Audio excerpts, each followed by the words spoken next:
All right. Thank you very much, Chair. The first question I would like to ask is that what Okongo, that guy who was suspended, the process of bringing him back, if HR can assist, did he went through the disciplinary processes, and what on bringing him back, what happened? The guy who did the GBV, and then did the process of disciplining check that there were other students who have written an affidavit whom bringing him back, it poses a risk to them, or if I can get the response on that? Thank you, Chair. He was suspended for over 60 days, and our policy clearly states that we cannot suspend any employee over 60 days. But as the university, we brought him back because we will not be in compliant with our policy, but there is something happening. I did brief the students in the morning, but they said, I'm briefing them because I'm already here. They want a proper briefing on this case. So you can brief us as well to what's happening. We have started with a disciplinary action against the staff member, and he was issued with a letter of intention to charge, and he's been given 5 days to respond. Okay, so he's being charged again? No, he was never charged. We were investigating the allegations. Yeah, on the first suspension. Yes, before he was suspended. Yeah. And he returned back to work on the 1st of July. Okay, all right, but there is an unfolding process now. Yes. So now with that unfolding process, is he going to be suspended? Are you guys going to suspend him again? No. We can't suspend him twice. Your policy says that? Yes.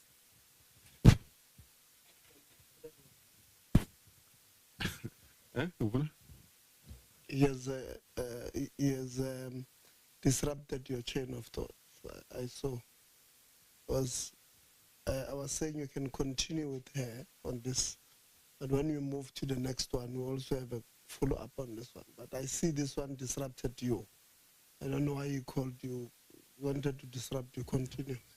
Okay, and I think as well, I think if you can keep us as well updated on that, because my concern is that the students have a problem that the fellow came back and they are meeting here on the street with the students, so they don't feel safe by him being returned back. So something somewhere on your policy, then there is something that is not right somewhere on when you are disciplining a person who's charged and is still roaming around the campuses with the people, the students who are affected by writing the affidavit. So there is something that is not correct probably on your policy. Are you agreeing with me on that? I agree, Chair. And we will attend to the issues raised by the students. Fixing the policy, what are you going to do with that as well? Look at other legal possible ways how we can deal with the situation right now. Okay.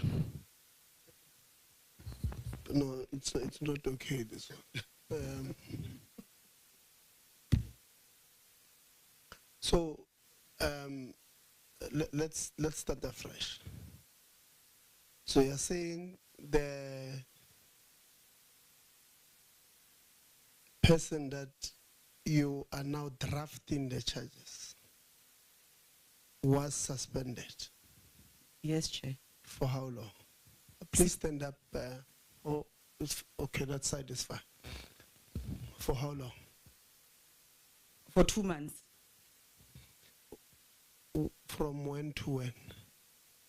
I can't remember the exact date, but it was somewhere towards end of May. Okay, so the students were not telling us the truth in the morning when they said that the person was suspended for 2 weeks. No.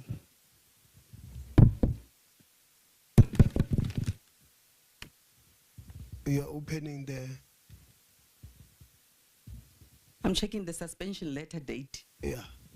Whilst you do so, also open the policy that says that you can't suspend somebody for 60 days pending, because there's a part that you are not including. I want you to open it so that we read it together.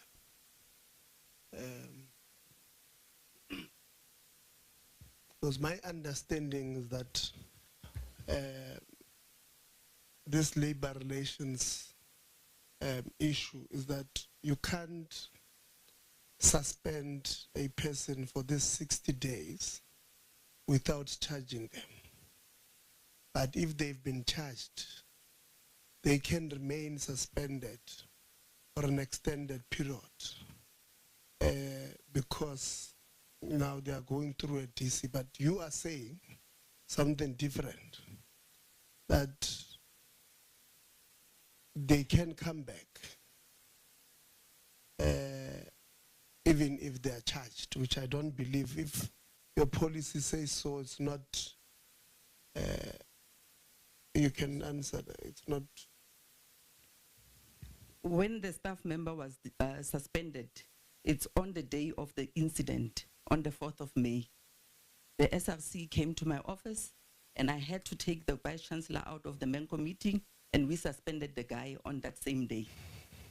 Then the letter of suspension, then we started conducting the investigation. I think in the second... So you got the letter of suspension on the 4th of May? Yes. Okay. The investigation started, I think, around 16 May. We appointed forensic investigation because there were other issues that were raised as well. So we wanted to do everything together. Then when the report was about to finish, we had a meeting with management, and it was agreed that now that the report is coming out the following, sometime in June, that we will need to uplift the suspension of the individual on the 1st of July. And what were the reasons provided? The disciplinary policy, I'm looking for it. Yeah. We will wait for you on this one.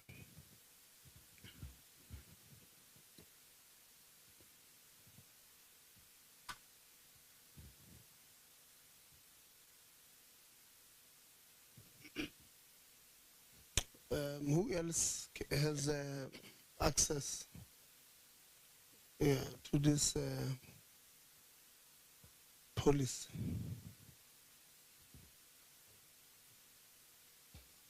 No.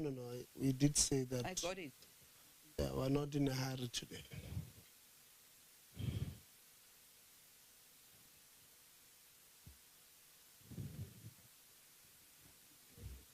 Yeah, and Chair, I was informed earlier on when I was doing an interview outside that you had also invited us to dinner, so we're not in a hurry, we're waiting for dinner. Yeah, so yeah.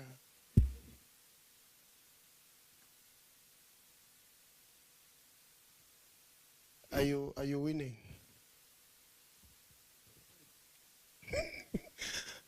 Maybe it's also in the archives.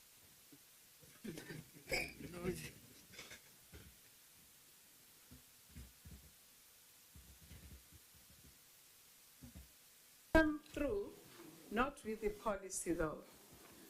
Sandra, if you recall this case, the suspension was because of the gender-based violence act that happened in the classroom with students' full view, right? So when on the day that the lecturer did this, I suspended him on that day. Yes. We had to do investigation. When you do investigation, you had to have witnesses.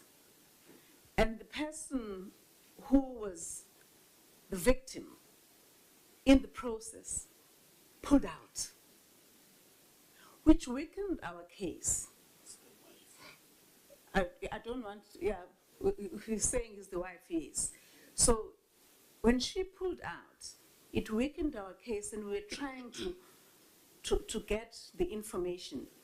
But during the course of the investigation, when we were getting witnesses' testimonies, we got to dig deeper into other related matters of irregularities that were not necessarily GBV related. And now, because time ran out, and with the witness having pulled the carpet under our feet, we had to call him back. But now we instituting charges related to some of the findings that are now not related to the act of GBV. Sandra, am I putting this correctly? Yes, VC. So this is why I'm saying, I think we were, the explanation is, I didn't want to say it like this because it will seem like we're just going after him, at all odds. But during the investigation, certain irregularities crop up. So we're following those ones now. I really appreciate VC. Sandra, what does the policy say there? An authorized line manager may recommend suspension of an employee on full pay not more than 60 days, pending the arrangements and completion of the disciplinary inquiry. Sorry, Rich? An authorized line manager may recommend suspension of an employee on full pay for not more than 60 days, pending the arrangement and completion of the disciplinary inquiry. Yes, so what is your understanding of, what does it say? It says that the university or the line manager can suspend an employee while pending the finalization of the disciplinary hearing. Pending the finalization of the completion of what? Of a disciplinary inquiry. Okay. Read that line again. An authorized line manager may recommend suspension of an employee on full pay for not more than 60 days, pending the arrangement and completion of a disciplinary inquiry. And you read it to say that it's pending the finalization of the DC.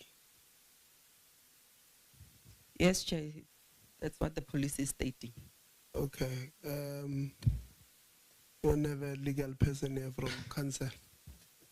We have our legal practitioner here. No. Legal counsel. What is the understanding of this thing? Thank you, Chair. My interest actually was to find out what is the definition of disciplinary inquiry as embodied in the policy, because that would confine how we are supposed to understand the use of that phrase. Thank you, Chair. I don't know whether we can be helped with that. Okay. Where is your legal person there? Can the legal person help us? What does it mean, this thing?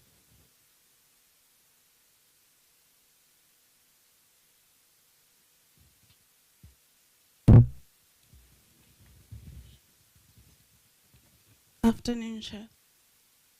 It will mean you suspend while you're still busy with the investigation, the charges, and the actual disciplinary proceedings. Then we have a problem here. Because that can be. So it means you'll not suspend anybody yourself. Because there is no investigation anywhere in the world. There is no investigation and the disciplinary that can happen VC within 60 days. So it means you are saying the writers of this policy did not apply their minds. Because the understanding there is that you have 60 days to charge this person.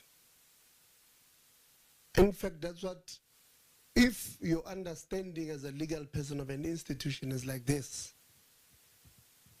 then I'm now interested to know how many people have been suspended in this institution. It means all of them VC. They came back before any DC could be finalized. And they are brought back to their positions where they are employed, and possibly even create more problems for us. The correct, just that the labor relations people of the department are not here today. They normally attend when we deal with, they are assigned to TVETs. Because they would go labor relations officer or something. Labor, you don't have a labor relations officer. It's you. No. Come on again. No, our labor relations person, the department is not here today. Because I'm extremely worried. There's no other line that helps you understand the inquiry as the council members asking. Try and define what is a disciplinary inquiry. Yeah. I think we're reading that line in isolation because we don't. It says in special circumstances when you feel like there will be intimidation of witnesses, tampering with evidence, and so forth. There are people who undergo disciplinary inquiry while they are still within the institution. So in this case, like they said, there was intimidation of witness. On this particular case, hence the fellow was placed on suspension. No, but now when the person says... when did they find out that there was intimidation of witness? On the day, because remember the incident was them intimidating somebody in the classroom. Hence this provision was triggered immediately on the spot. So that is an offense? Yes, but the offense was of intimidating somebody within university premises. So we couldn't allow that because the people work in the same institution. His presence became undesirable, hence the suspension. Council member, you wanted to clarify something? I think she has answered, Chair, but I also want to revert to what the VC had said. The complication of this case came about, remember, the charges were based on intimidation or either harassing his wife. And once the wife withdrew her case, it became complicated for the university to continue. And that is why the VC is saying, in the process of investigating, other evidence of certain issues came up. So we would have failed the principle of fairness and procedural fairness and justification if we had proceeded with the case without the main complainant. So we had to sit and say, what do we do? Return the guy and charge him afresh on different issues, and that is what has happened. Yeah, I was avoiding going into the details. I was just talking to principle. But because you are responding to details, now I'm being provoked to also enter the specifics. The question from Honorable Ngubane was that the students allege that you suspended this guy, you brought him back. The answer was that there was a 60-day issue. Now, when the VC responds, she now tells us the details that are different from the 60-day. It's now the legitimacy of continuing. continuation with the charges when the main witnesses withdraw.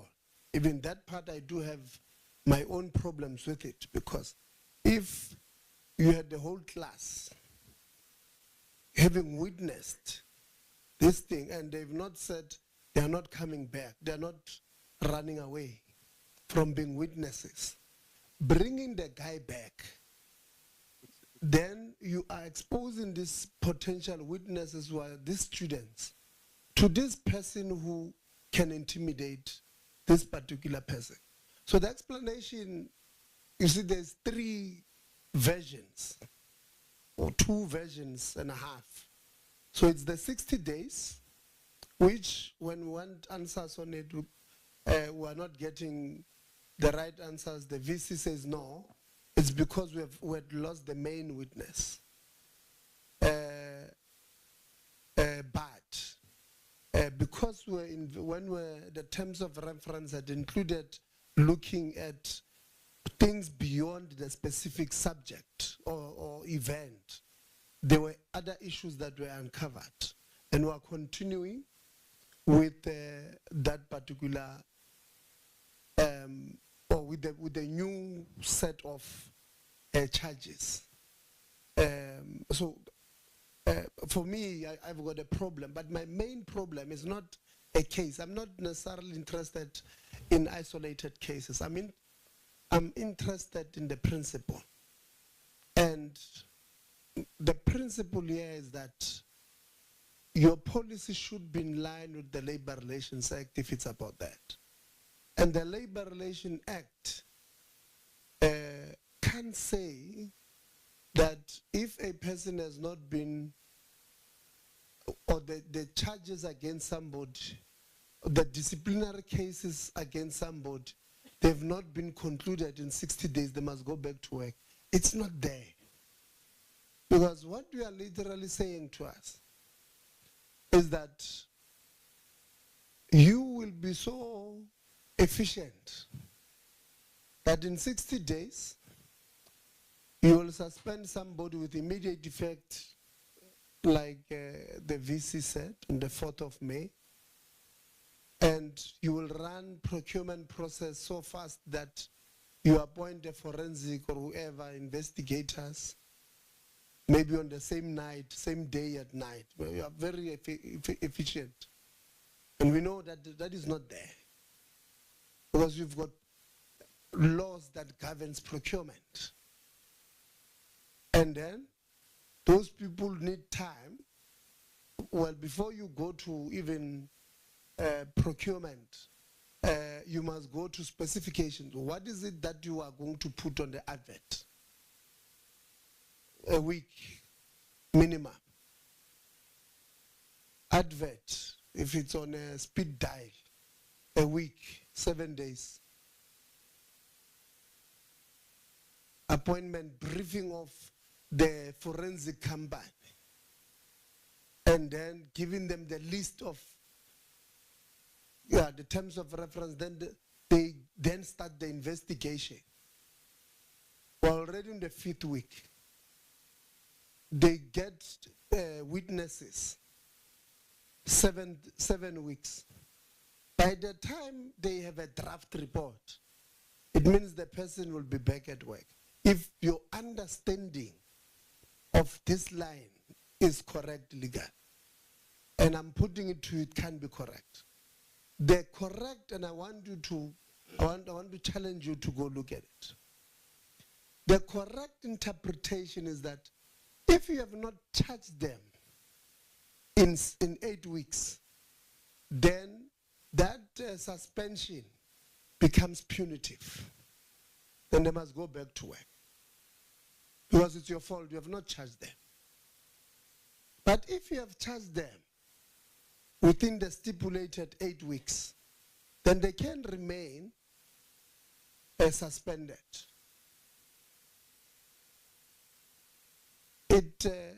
Your ecologists are understanding here alone. I can tell you, it's going to cost us. Chair. Chair, I think you are helping us here. a great deal, especially as council and also the policy that we have and also how it can be implemented. And I want to just to check, maybe VC or Sandra can confirm whether within that 60 days was were the charges given to the to the particular employee. If that was not done, maybe then that became the issue of, because we have not done that, then he needed to come back. But I think the issue that is raised by the Honourable Chair, we need to look at it in terms of the 60 days. How aligned is it with the Labour Relations Act? And whether there is a cause for us to review and look at and align it accordingly. Otherwise, it is a very, very serious situation where we find ourselves in, where now we have to confront with the situation of technicality and legalities. Now we have someone having to come back under the circumstance where we find ourselves in. But I think it's a matter that maybe, Registrar, if you are here, we need to look at the policy and see if there is a need to review so that we are all aligned. Yeah, no, thanks, Chair. Actually, the reason why we're asking the question was to go and address that. It means somebody in the institution did not do their, they did not do their work on time, and they waited for 60 days to pass, which may cost the institution. So initially, before she answered the way they answered, I would have, that's where I was going, that we must then get to understand how did it get to this point where 60 days lapses without charges being given to somebody, when the policy that governs the charging of people on precautionary suspension tells you about the 60 days. So it then means in future moving forward, because she also says, VC, she also says that there are labor relations, and I was asking labor if they don't have a labor relations. Now my worry is that it means she's close to the employees there.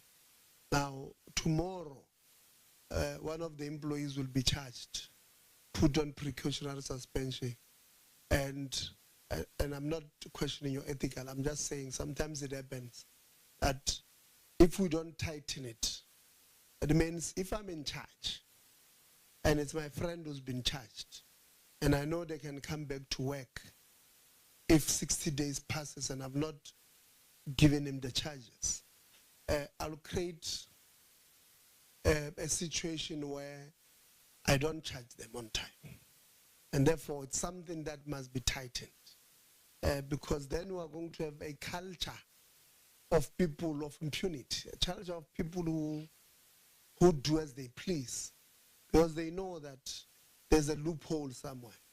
They can charge me, and if they don't finalize the charges by day 60, I'm going back to work, and in using your own words, that will be double jeopardy if you suspend the person again. So in law, you can't do it. So they are going to rely on those laws. So we must tighten the policy that governs our institutions and everybody. And I would like to suggest this, that your HR team maybe get labor relations people from the labor court. Let's go through this policy that we have so that all of us are on the same page. I can tell you, the laws of this country says they supersede all other policies, all other constitutions. In the Republic, the principal constitution is that one of the Republic. and the constitution of the labor relations that governs this thing does not say the disciplinary hearing or disciplinary process should be concluded in 60 days, and if it's not, somebody must go to work. I can guarantee you, it talks about finalizing the charges in 60 days. And if in other institutions it's 90 days, because they understood that it takes time. I mean, you must go get an independent chairperson, for an example, to come and chair the disciplinary hearing. They must probably go through the charges themselves and tell you, this one, I don't think it will stick. I've read the documents, and rather let's charge him with this. So they understood that there's a process that must happen before even the charges are done, not the completion of the disciplinary hearing. And that want to suggest that let's get an expert on labor law to help us understand as an institution, because if HR does not understand this labor laws, we are going to be litigated on a daily basis, and we don't have money. Actually, I'm actually writing to all institutions of higher learning, acting DG, to get a sense of the last audited financial statement. How much have we spent on legal fees from cities, universities, sitters, against workers, students, against workers in these spaces? Because I have a feeling that we could be missing out on funding possibly about 10,000, 5,000 students more on the money that we are spending on legal fees. And we must close these small gaps to help the institution. You wanted to follow up on this one? Okay. No, thanks, Chair. Maybe because you've addressed the different versions that have been given on this particular matter, especially the scope of the merits, because I think when the Vice Chancellor was responding, had said something different, gave effect to the immediate suspension, and I think other colleagues would have mentioned something different as well. Part of those was that there was intimidation, or the incident gave effect to the immediate suspension, and then the Vice Chancellor said that the sole witness or the victim pulled out as if there was a complaint that gave effect to the suspension. So I don't want to get into the different versions. I'm just interested on two aspects on this matter, Chair. One, if the division that is responsible does not have a legal person that before you can charge or before you can suspend or act on a matter, they advise them so that there can't be such a loophole, if we can call it a loophole, because it's extremely concerning, Chair, that I think, as you've indicated, even though you didn't get into it, that when such matters affect a certain cohort, let me make an example of students. If a student leader were to be suspended, the charges are very fast and many, and they have a chair to preside over that particular matter very, very fast. And in most cases, students get expelled, or student activists, and so do other workers. So I'm extremely concerned about this particular matter, if really in the report all those aspects can be covered. But I just want, Chair, to request what I requested earlier. The person responsible for HR, my sister that came here in 2015, to provide us that information, because students have told us that unless they lie to us, in fact, you can actually clarify if the particular employee in question is a foreign national or not. If they are they naturalized or not? And you see that information is going to be very critical, because if we have foreign nationals, whether now naturalized or not, performing gender-based violence in the full view of our students, and for our students to be comfortable to be taught by such people, then we're going to have serious issues. But of course, we have a lot of time. I'm still going to ask my questions. It's just a follow-up.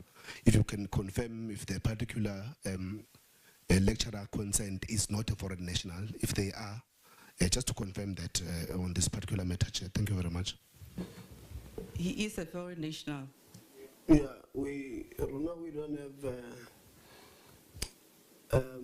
a problem naming problematic people. The students told us that his name was Kanayo Onochua or something like that. What is his, how do you spell it? Ogujuba.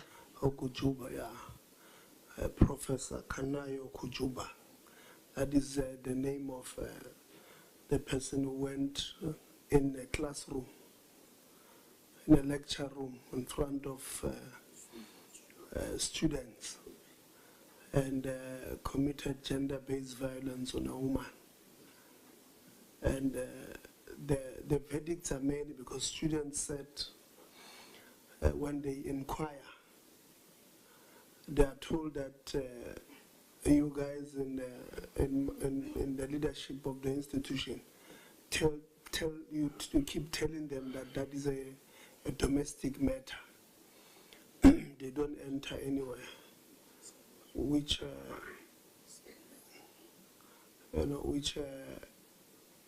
is not, because it happened in your institution. But also, and maybe I must address it now.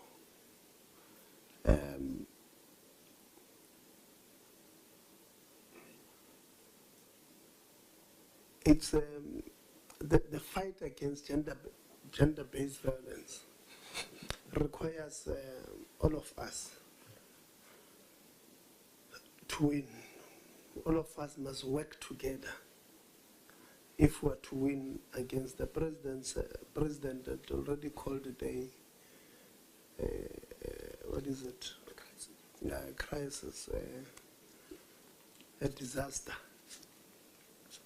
And in order for us to win, all of us must agree that let's work together and isolate perpetrators. Let's put them there in no man's land and let's finish them.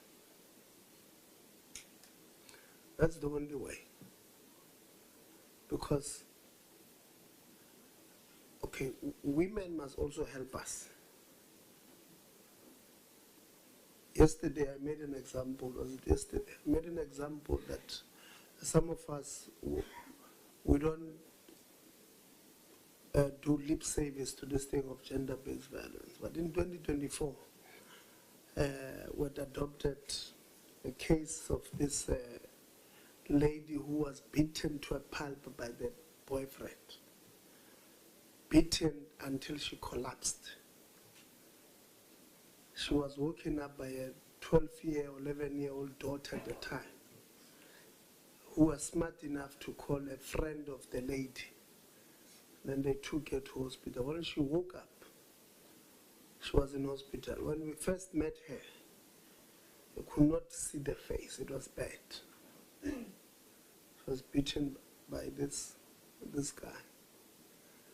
And then opened cases, gave her support, psychologists, made these resources available for her. And we told her, we don't want to go all out and then the next thing you withdraw the case, and we're together. She said no. This was not the first time, but this was definitely almost the last time. Because she fainted or she lost consciousness.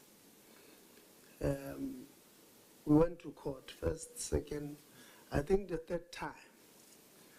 The court was sitting on a Monday. It was on a Sunday when I received the call. Somebody told me that she is withdrawing from the case, from court. Reason being, was when we went to ask abazali, my family sadibene, and siyalungisa njengomndeni. Very difficult, because chairperson, you will now be accused of entering people's things, firstly. But you know that this person has not been fixed. He might do it again, and the next time she might not be so lucky. So you're caught between a rock and a hard place on what to do. Whether you remain principled and say, I'm fighting this thing, whether I'm accused of other things or not. Or you decide to say, let me not enter people's things and stay on the side. Very difficult. So we call upon women as a belief, because it makes, I mean, the state spends money that it does not have investigating this case that we have opened. They take resources that could have went and prevented a kidnapping of a child. They put these resources to helping you. And halfway through, you then drop the case. You know, I don't know, but we somewhere, or it's pulling, it demoralizes us. It makes it extremely difficult. So that is the first portion of women must help us to win the battle against gender-based violence. But there are instances where, principal, students come out that this leadership of an institution is sexually harassing us. These females, they will come and say that to you guys. And you guys choose a side of the alleged perpetrator. You are also weakening the fight. Because majority of them are no longer going to have confidence in reporting. And it takes the whole world for these students to have the courage and report acts against lecturers.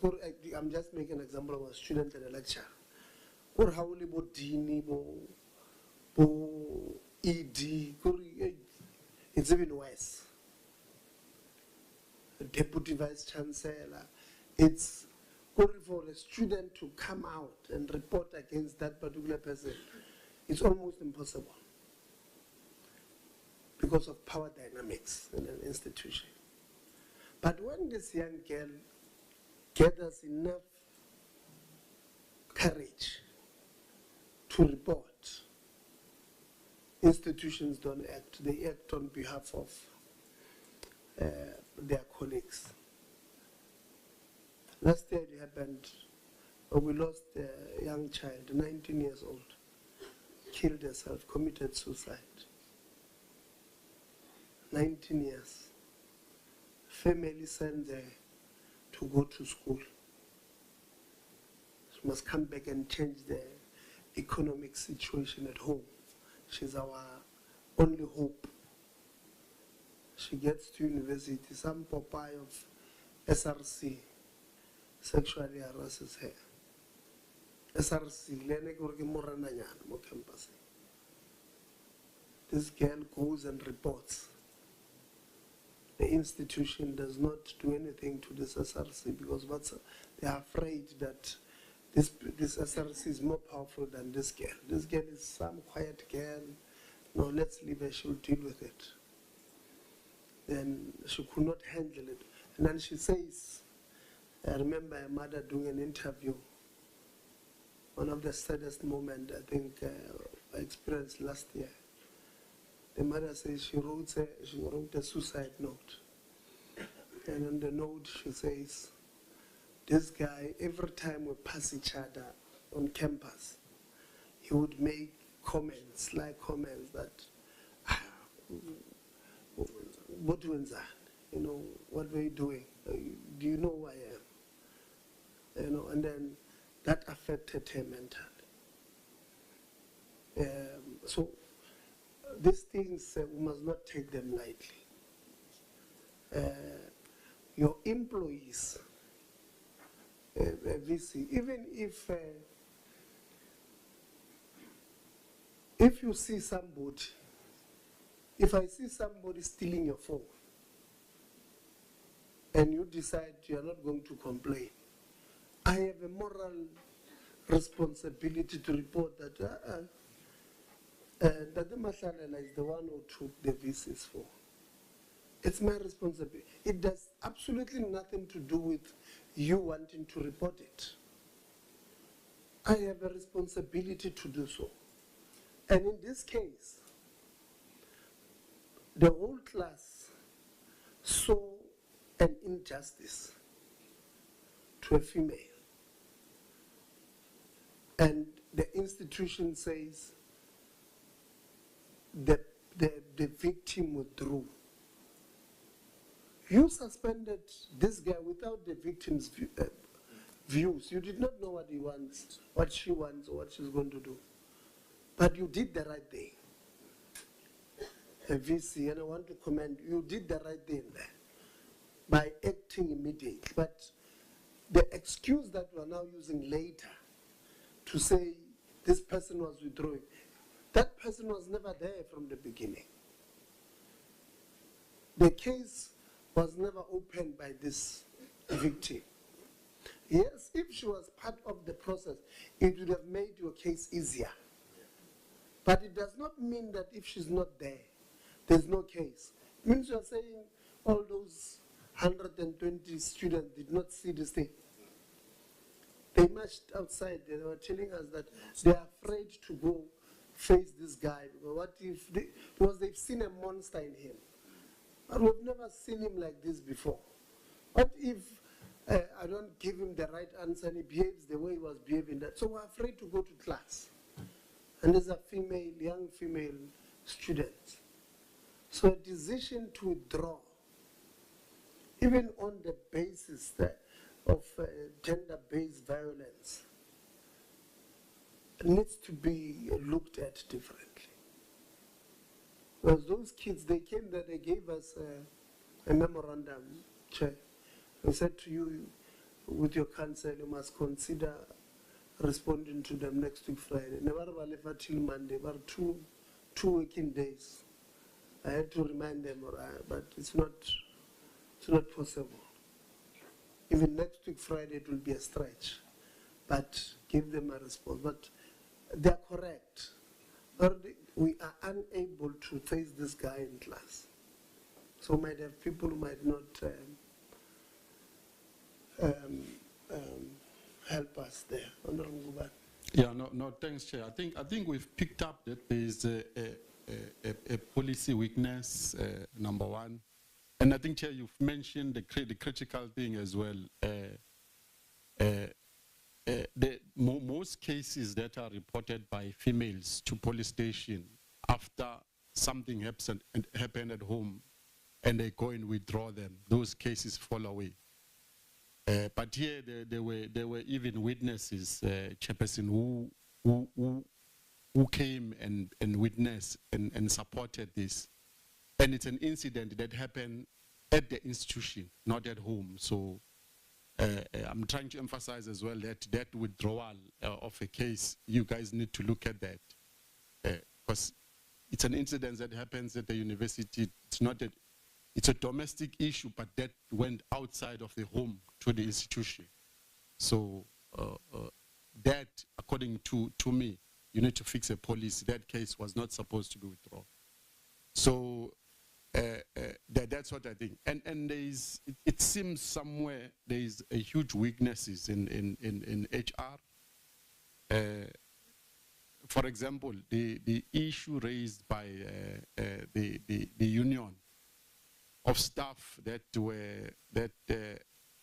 have been appointed to permanent position without meeting minimum advertised requirement standards, as well as if you can explain that, how did that happen, and as well as the verification of your foreign nationals. They say foreign nationals have been irregularly appointed in support roles, sometimes without valid work permits. How do you check on your systems when you verifying people that you are employing?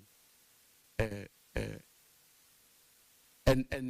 it says here you were breaching both the university policy as well as the country policy immigration laws. On the third one, the complaint is that the internal staff were being overlooked repeatedly in the promotion or in favor of external candidates, especially the foreign candidates. So if you can clarify on those three issues raised, that how did these three issues occurred, and what system are you using to verify the qualification of these people, work permits and everything?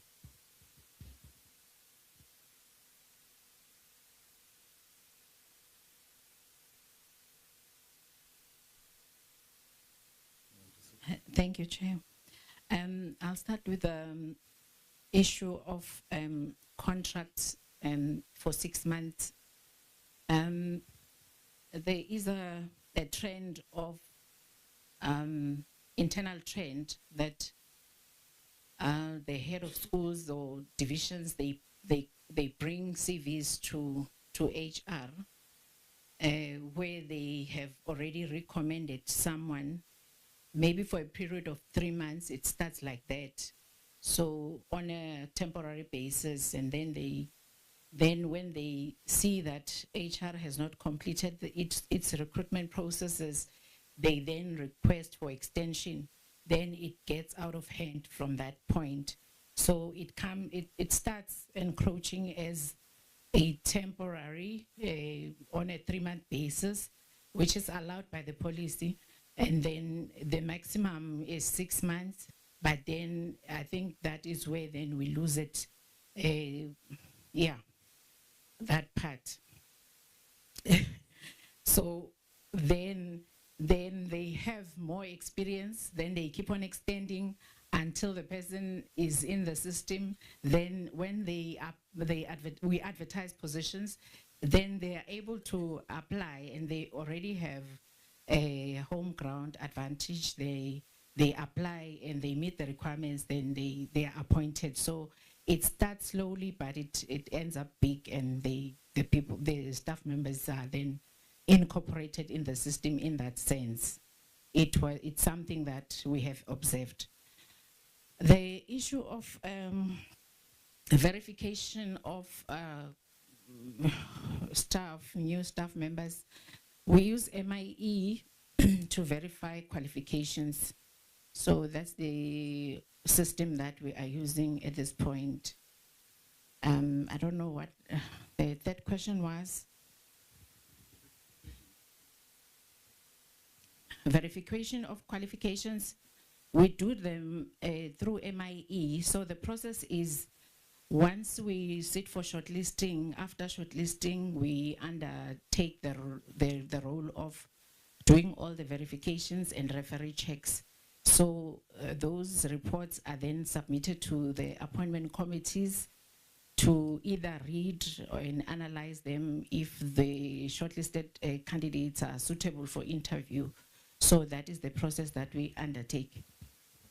Yeah, I think VC, it looked like you don't have HR. Most of your problems are stemming from HR. When is the employee wellness program was done as well? Because the labor complains about mental health issues and a toxic work environment. Do you ever do the employee wellness program in the institution?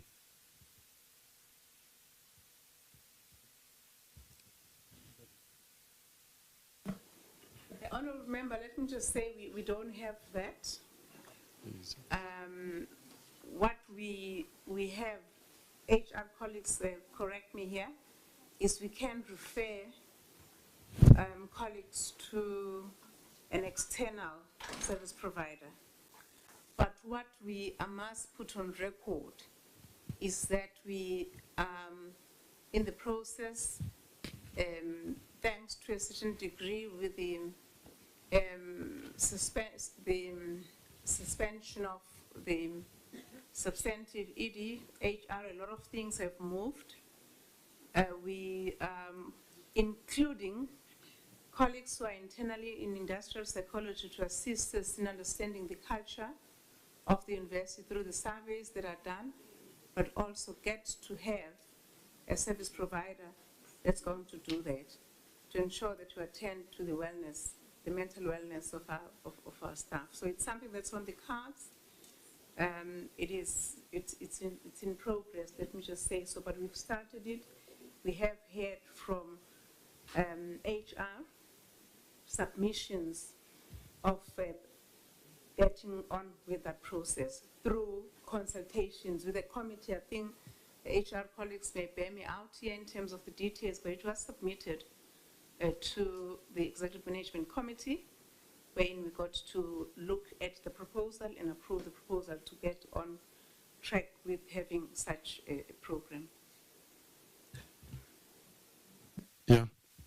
But Oksala, your principal, you have the weakness in your HR, so you need to fix that. Then the other thing to the CFO or the finance part, the investment, I saw on your presentation, how much is the institution investing? I think you're getting, I think it's a reserve or something, money that you invested. How much are you investing and what's the return on that investment, maybe yearly or monthly? Because my concern is that students complain about the washing machine ratio and many things that doesn't add up, but you have money that you just investing somewhere and you return an investment on it. But there is a sea of need that needs to be attended to for students.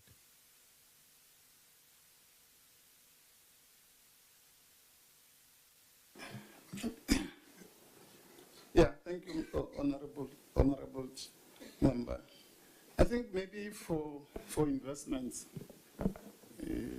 I need to highlight how we operate as a university. The investments that we have, it's actually part of the, I will call it the investment strategy of the university and cash flow management. So what we do on a regular basis, we don't keep money in the short-term investment, what I call the current account, because we're using the current account to pay. So every time we have more money, we push it to our investments so that we earn investment income. So the strategy is that on a monthly basis, we do what we call a cash flow forecast to say how much are we paying. And then in terms of our arrangements with the company, the bank that is holding our investments, we are able to draw within 2 days. So basically on the 18th, 19th, 20th, we'll have the cash flow and then we'll pull from the investments to pay. So the reason why you see those investment income growing is our investment strategy. So that's how we do it. And I mean, it's not only done by UMP. I mean, to me, I'll call that that's good financial management, because if we sit more money on the current account, we are losing on the investment income. So we rather push money to the investment and only withdraw. So you don't see a need to invest in your student with those washing machines that they say they don't have. You have the money, you are investing, you are withdrawing, you're putting everywhere. Don't you see the need to take that profit you've made to close the gap that is highlighted by a student? No, thanks, honorable member. I do not want to link that to the washing machine, because they will be separate processes. Well, washing machine is one.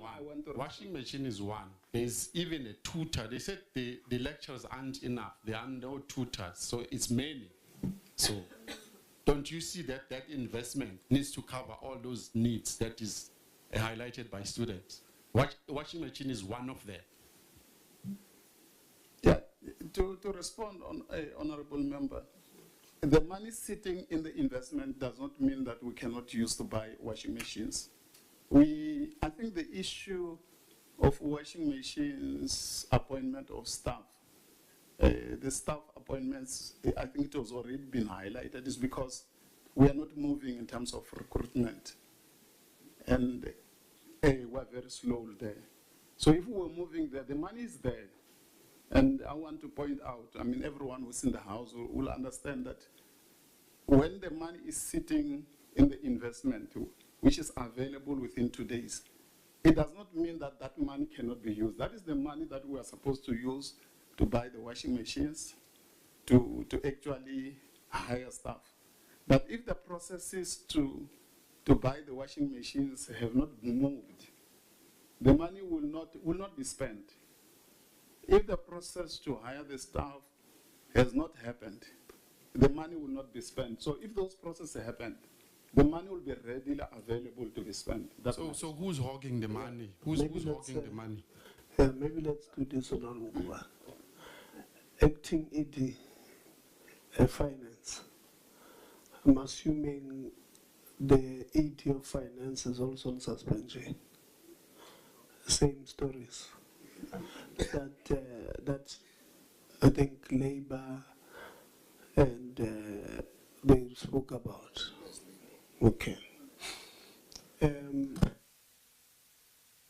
Acting ED, what you are saying to us, if we understand you correctly, is that the institution does have the resources to fix their immediate problems.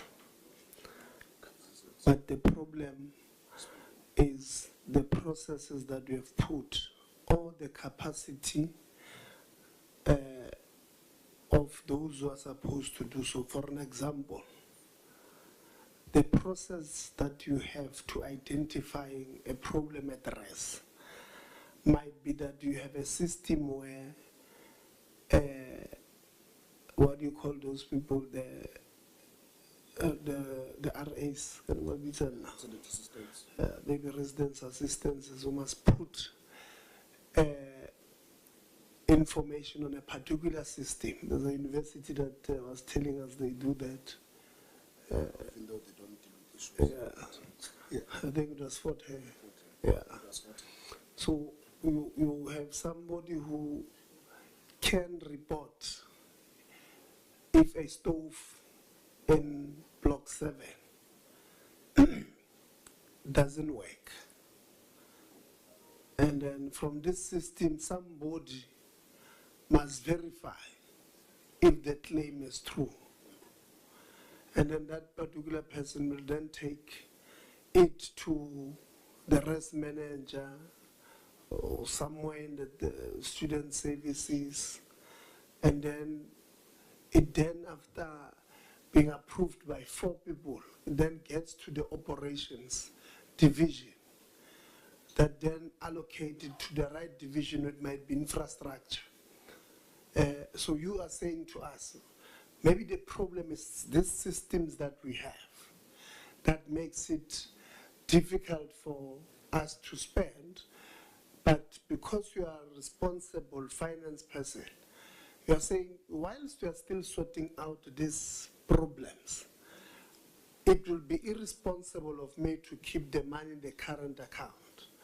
I'd rather put it in the investment account so that whilst I'm waiting for you to fix your systems and your problems, now when you come to me, you bring an invoice or 3 quotes, whatever the case may be. Now I'll pay because I will only need 48 hours to have access. So once you give me this thing, I'll be able to pay. So is that what you're saying? That the reason you're putting money here, it's not because you don't want to spend it on what it's supposed to be spending on. It's either somebody somewhere is not doing their job by reporting these broken things, microwaves, washing machines, stoves, and what, or the system that it takes to get this thing to be approved finally takes long itself. So the problem is the cumbersome system or the people in that thing. But the problem is definitely not putting the money into the investment account, because you are putting it there to generate instead of putting it in a current account. Are we hearing you correctly? Yes, Honorable Chair. Without throwing my colleagues under the bus. No, you already did that part. that part. He's already done it, Chair. No, that part was done long time ago. Yeah, he's already done it. We are now on the fixing on the problem. I want to identify what the problem is. The colleagues, the VC, even the VC had you that in Malikono should kumele kube nomuntu ochajwayo ungenza umsebenzi leyo seqediwe.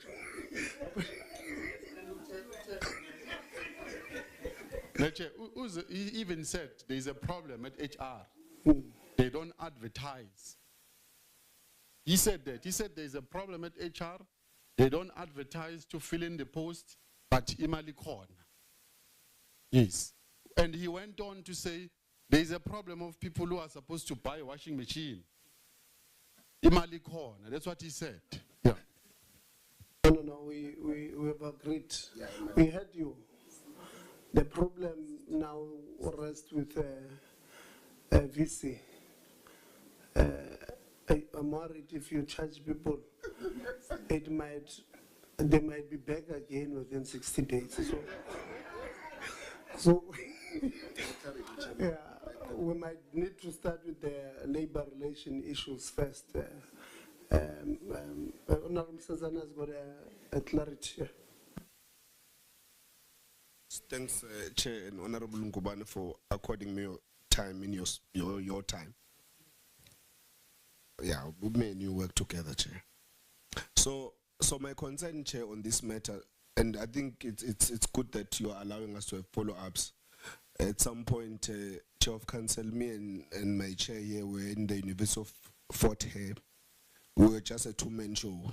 It was a similar meeting, but it was just me and him.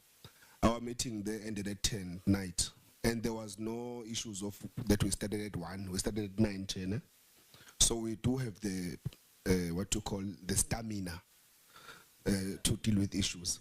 But at least the chair is allowing us to follow up so that we don't go back on these issues.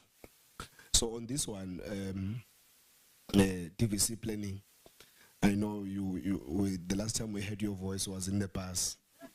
So you're going to get an opportunity, maybe even now. So these issues, Chair of Council and Vice Chancellor, these issues in residencies that Honorable Ngubane is raising, I'm certain that the SRC, when they got into office last year, the issues were there and they would have been reported. Now, my issue with how the matter is being dealt with, it's as if the management just got to be aware of the issue yesterday or whenever, last week when the Vice Chancellor signed to buy the machines. And it's not just an issue of the machines, by the way. The services that must be rendered for students in accommodations must be equivalent to the monies that are paid in these accommodations. If there's no washing, it's not just a washing machine, there are issues of stoves. Literally, you can't cook to eat. So you must eat at a particular time because you can't cook. Now I can see we're focusing on machines as if that's the only issue there. There's no stoves in these residences. It's an issue. There are no fridges where you can store your food. And few that are working, it's an issue. It's not a new matter. Let us not treat it as if it's a new matter altogether. Let us get a report that says when the SRC DVC of planning that planned, people in planning, that planned for this academic year, let us get a report that says when the issues were reported last year by the incumbent SRC or the previous SRC, what happened such that we find ourselves now ventilating on operational small issues that can be easily dealt with, as the acting as ET Finance is saying, very easily because imali khona. We want to get a report that actually is sensitive of the actual issue, so that when I get my time, I have maybe 100 questions here. when I get my time, I don't go back on this particular issue. Maybe if we can just get the mic to the TVC people and planning and Dean of Students, because Dean of Students is directly responsible for this matter. Okay. Thank you, Chair. If I can take you back a little bit, when this institution was... With all due respect, you see, like I said, we have the stamina, and I don't want a dialogue. It's not even my time as yet. My questions were very precise. So if you want to take me back to qualify the injustice that is happening to students in the residences that I came, by the way, on an unannounced oversight visit in this university last year. I saw what we saw there today. In that particular block, by the way, the blocks that we went to where there was a kitchen feeding over 200 students with less than 4 stoves, actually 3 stoves working out of 6. The plates that are working out of those 3 stoves are at least half, which if you went inside, I think the Dean of Students cannot be aware of this issue. So can you deal with the gist, the actual matter, not try, not, but you want to take me back, just speak to the matter. I'll come back in my time, then you can take me back. Okay. I think when you went around, you could have seen that there is a move in terms of bringing the stoves.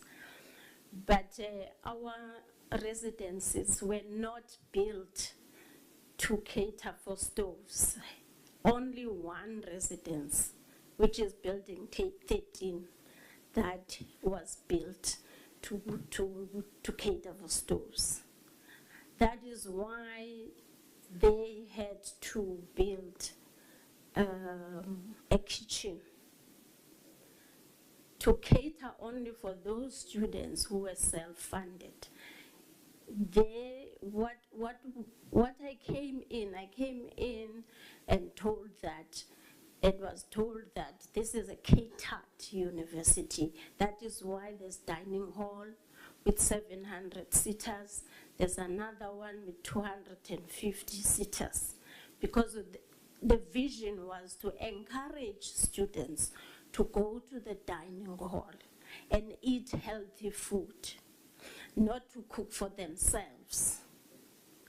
So we are moving from the buildings, how many? 6 buildings that are not built to put up stoves. That is why we have a separate kitchen now that is being expanded. We're going to have, I think, about 32 stoves now that are built there. I'm keeping on being told, I'm not a builder, I'm being told that you can't put stoves in building 7. It's even worse to the residences that were there before we came as UMP, which is the agricultural ones. They don't have anything. So that is the story. But we bought fridges last year for here and for Siyabuso, because what we do here, we have to do it in Siyabuso. We bought microwaves 2023, 2024. And 2024, we also bought microwaves for Siyabuso. So now it was the time for washing machine. But already the microwaves we bought here, the students are broken. You know, they are broken because we also need to be cognizant that our students are coming from, they can put a foil in a microwave and it bursts. So it's a number of issues. So I don't know, I can just stop there for now. Okay, ma'am. Let's do this.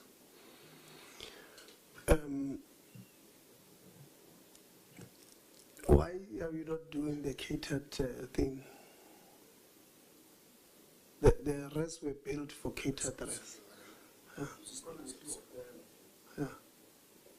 They were built for students to eat in the dining hall. Why are you not implementing that? The catered. Yes. Oh, all right. When NSFAS came in and was able to give the students money, the students are choosing. It's their choice. They are choosing to take money, not to, to be fed here. And did you then have these conversations with the SRCs to indicate to them that these 6 blocks or whatever are for catered rest? And if you decide or if you choose to take the money, there will be challenges in us giving you certain services, because block A, B, C, or block 6, 5, 7 can't have stoves because they're built in a way that they can't have stoves. So have you guys had this? Look, we are not the only one who has catered dresses. There are catered dresses everywhere. Yeah, including your city, Nelson Mandela. They do have catered dresses, but because of the engagement between management and student leaders, they agree that those who stay in this rest, when you sign at the beginning of the year, you say, I'm going to stay in a catered dress. What we are doing is not strange, having catered residences. It also helps those of us who can't cook, those who study very difficult courses, who don't have time to go and spend 2 hours in the kitchen. You know that when you get to rest, you must get to rest between 7 and 10 to get your meal, and then you can go back to study. So it is allowed. And especially for those who, are not independent, or those that grew up in an environment where cooking was, they did not have to cook all the time. But the gap here is the communication between yourselves and students in having this concession that here, Leiponela, Block 7 is built this way. There's no, it's supposed to be catered. So students who are going to stay in Block 7, it's non-negotiable. It must be those that are going to, there are NSFA, more than 5,000 NSFA students at UCT. NSFA students, they stay in catered dresses. So it's nothing fancy, it's nothing difficult. It's you having a conversation that, because here I can't have a fridge, I don't have space for a fridge, I don't have space for a working stove. Anybody who comes in 2027 here is going to be in catered residence, and students will choose whether they want to stay in catered dresses or they don't stay in catered dresses. Because the problem we're creating, I think maybe sometimes you're also too democratic. I always fight for students, but we must be realistic. If there's no space for us to put stoves, there's no space, because this thing was designed differently. And it's up to you to say to students, this is a catered dress. All of those who are going to stay in this dress in 2027 are going to be catered for by the institution. And those of you who has other pressing matters that requires this money of NSFAS, you can only stay in Block 6 and Block what. And then you also indicate in your discussions with the SRC that there will be obviously serious competition for those spaces because they are not enough. But your problem is the discussions with the relevant stakeholders are not happening the way they should. Chair, I think people at Manco before me, they would attest that each and every SRC that comes in, this is preached. And even for the university to build that small kitchen at the first, it was at the SRC then, you know, pleaded with management to build at least smaller kitchen for self-funded students. Kitchen that were built now are for, they said, for self-funded students. And we have had students who use the catered, but very, very few. I don't think this year we have. Last year we had about 2, because they want to feel the money. SRC.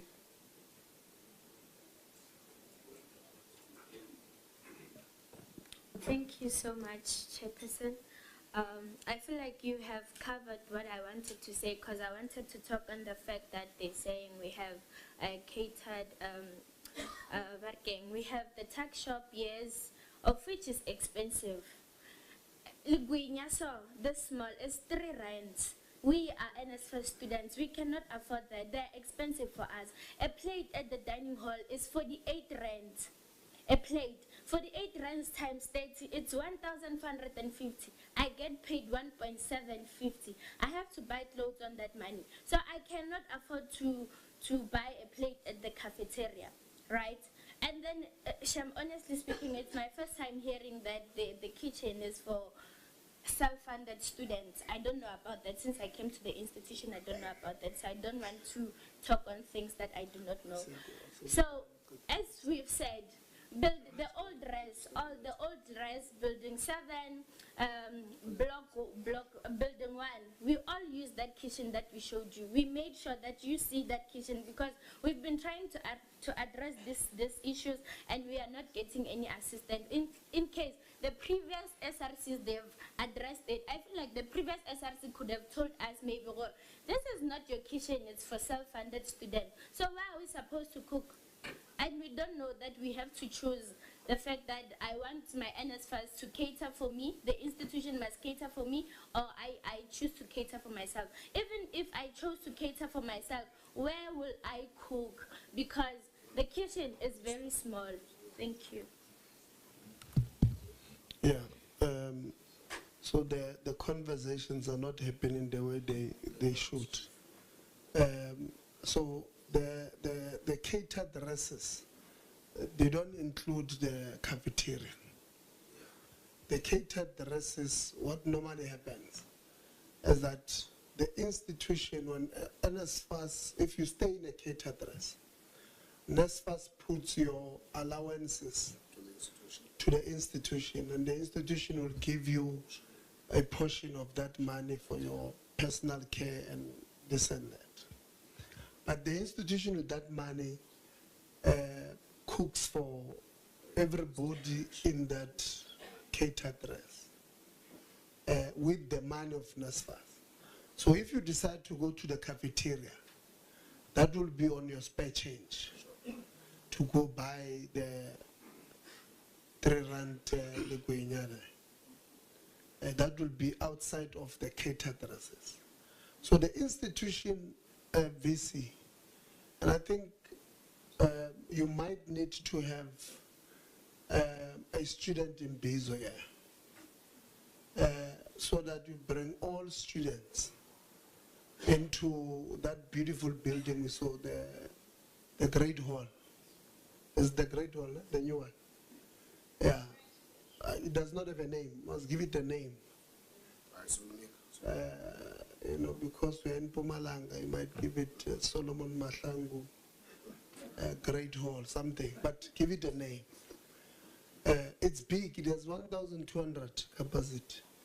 You bring students there, you brief them about this issue, Dean, that the issue of stoves, because from what I'm hearing, you can never have enough stoves there. Or even if you can jump from here to Gauteng, you'll not have enough stoves. Because the designs of the buildings are not designed for self-catering. The kitchen that you have there was created because people pleaded for self-funding students to have something. But as time went, you then had more people using that thing, and you are now building a second one, the one downstairs, to try and cover capacity. But you will not have enough stoves there for 800 and something students. Because even if it's 30 plus, that's 636, it will not, the ratio will not, the students in 5 years from now, they'll still cry about it. Now, how do you resolve this thing? You communicate, Dean. You enforce. You know, when you don't enforce rules, where I come from, so everybody does as they please. So if you say, these two, block 7 and block 6, and I don't know the blocks there, but at least the president showed us block 7 and USG. Block 7 and block 5, for an example, there's a circular that goes out. And says block 7 and block 5, there's 300, in 2027, there's 300 beds will be fully for catered students, catered NSFAS students. Even in January, they can strike. We'll come and address them because those are the rules. You don't, because you have a right to strike, it doesn't mean you can strike even for a wrong thing. Doesn't work like that. But you must have consultations, secular released on time. Everybody knows that in 2027, these 2 blocks are self-catered. I'm striking, I want my money. It's very simple, that one. It means we take over the rest off campus.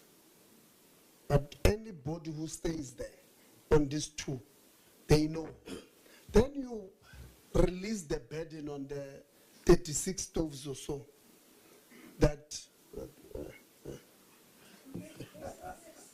you know, then you release the burden on that, because now the frequent usages of these stoves will be less and the lifespan will be long. So those who are using these stoves will have access to working stoves for a longer time. Then your plans, what do you call this thing? The maintenance plans will then kick in to say, normally a stove that is being used correctly will take 6 months for us to save it. And every 6 months you plan. When the semester ends, these electrical people come to change the, those things and all of that. But at the rate that you are going, you won't solve the problem. Because you can't please people.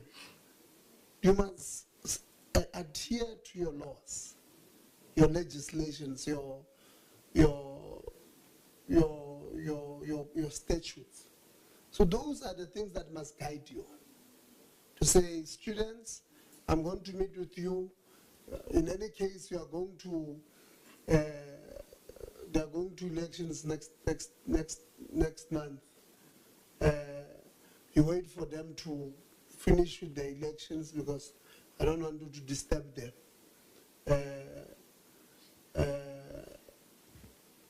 Towards the elections. After that, you start the IMB. So this is what is going to happen in 2027. This is how we're going to implement. This will be a phased-in approach. we're going to phase in this thing in 4 years. It becomes a plan that each and every, or at least majority of students here that comes here, they know that this is what happens. Because if you don't enforce your laws, you will have a big problem of squatting. Because your laws will say, no, don't squat. I mean, I always tell people, when I went to varsity first time, I struggled to get a rest. So I was squatting somewhere. It was very difficult. The laws were saying, don't do it. So I would go there very late. But because I was respecting the laws there, Ramona, I'm breaking it, but at least I'm not breaking it rough. For safety reasons. But if nobody respects them, you'll get 4 people staying in one bedroom. What then happens? The maintenance of the place. It means the stoves that were meant for 12 rooms, 12 people, they are now catering for 48 people. They're not going to last. The washing machines that we're crying about now, they're not going to last. Because instead of them having or catering for 150 students, they're catering for 700. Because there's a culture now of not following the laws. We must enforce the principles that institutions must have laws. And that must apply to yourselves as management, as council, senior management, workers, students, everybody. Must know more. We've got laws, and they must be followed. Because the way this matter, we're approaching it, it won't resolve the problem. They can build, I don't know why they will build another kitchens there. I did not see space. It won't solve. But that doesn't mean that what the acting ED Finance said falls away about maintenance of, like earlier on I made a suggestion about maybe look at hiring people who will full-time do laundry. You'll see the lifespan of these laundries themselves, because they're now operated by only 2 shifts. And these students, they know that you can drop your things there maybe from 6 a.m. until 11 p.m. and collect during that time. You'll see the lifespan will improve.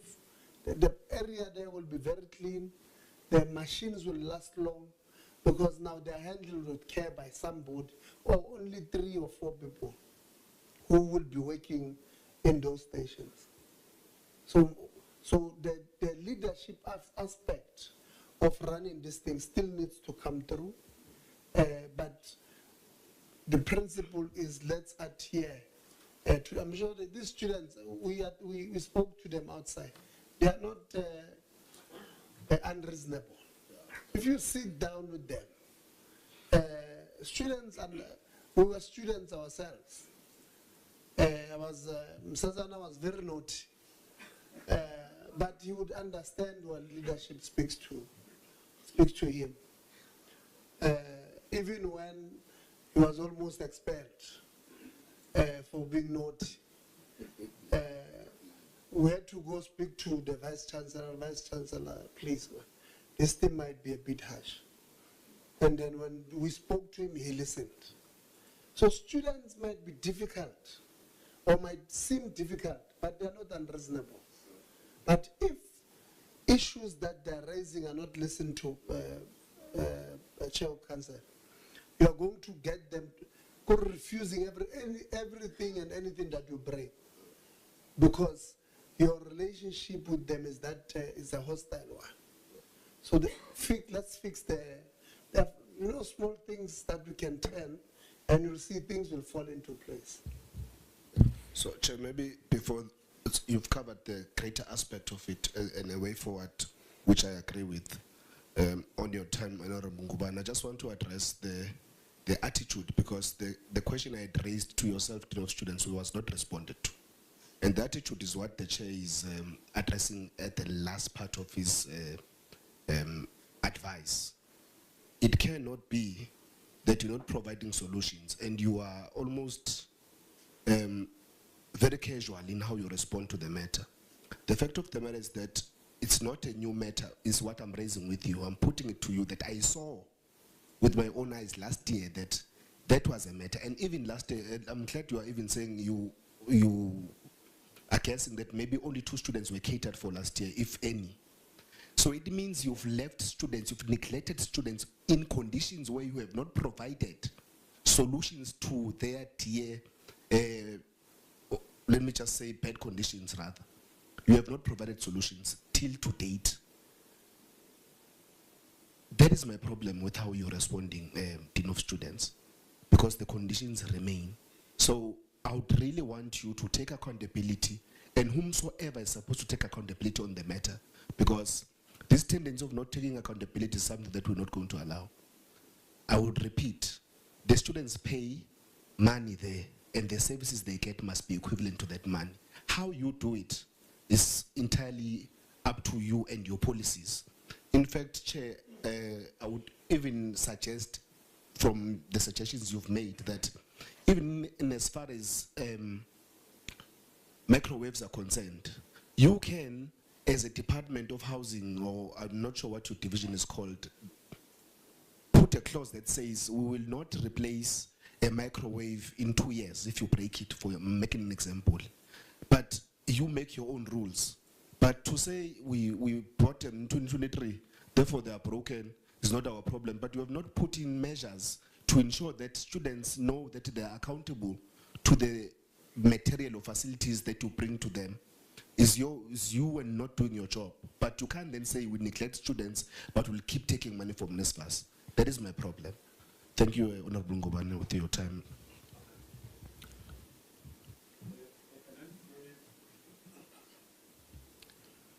The other part that you're raising, this issue of stakeholder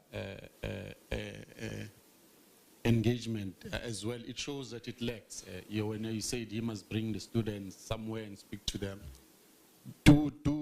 Vice Chancellor, do you have a place where monthly or weekly where you guys meet with the student present, council meeting or something, are the student participating and labor participating in those meetings that you guys sit? Because that's where the platform to get these issues that are raised by students and to get these issues that are raised by staff. Because if you don't include them on your meeting, you will never know all these things that they are talking about. It's one of those things where some other people have gotten used to this pilot management, which sometimes makes one be not in touch with the reality. You're far high up there, and then there are things happening at the lowest level, but because the stakeholder in your council meeting doesn't sit with you, so that they know where are blockages, what is the council struggling with, where our problems are, and you even know what are they dealing with as well. Do you have a structure where all of you guys sit together monthly to ventilate issues? Chair, it's not all of the university stakeholders, but we do have quarterly meetings with the SRC and labor unions a piece. So with Nteu and Nehau. But I do get you that probably we need to have a different strategy with what we're doing. So efforts, yes, they exist. Possible they may have to be much more smarter and much more not frequent, but possible useful to draw some of the things that are being discussed here. That some of them, actually, to be honest with you, I'm hearing them for the first time. I didn't know that these were the parameters of our residencies. Yeah, and the cause is that one, that of saying that frequent meetings, all stakeholders are present. And then the next question on that, where they say the council failed to implement 2 forensic reports on the governance failure. What's the status with that? why those two forensic reports hasn't been implemented, where are they, and what's happening?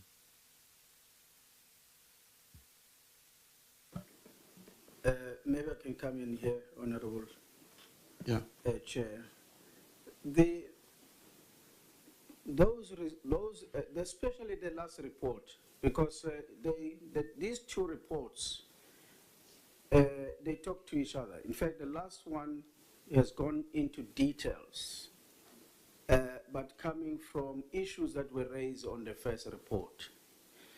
And the issues are being acted on, as we have said. Council has made a clear decision on the matter as Council was engaging with management to say our policies are clear. Where there has been violation of policies, non-compliance, and all the issues that have been identified, findings that are clear, consequence management has to kick in. And the Vice Chancellor and the management, they are already dealing with that. So there are certain areas where, for instance, a policy that is outdated, identified, that needed to be reviewed, and we are acting on all of those issues that came from what the auditors have identified. So you'll find, for instance, there's a governance issue, maybe oversight there and there, or issues of policy that needed to be reviewed or updated. We are working on those. As we have indicated also in our presentation, that there are certain policies that are being updated. So we are acting on those reports, Honorable Chair. At what percentage probably the implementation has been done? Let's say there were 10 issues raised by this report.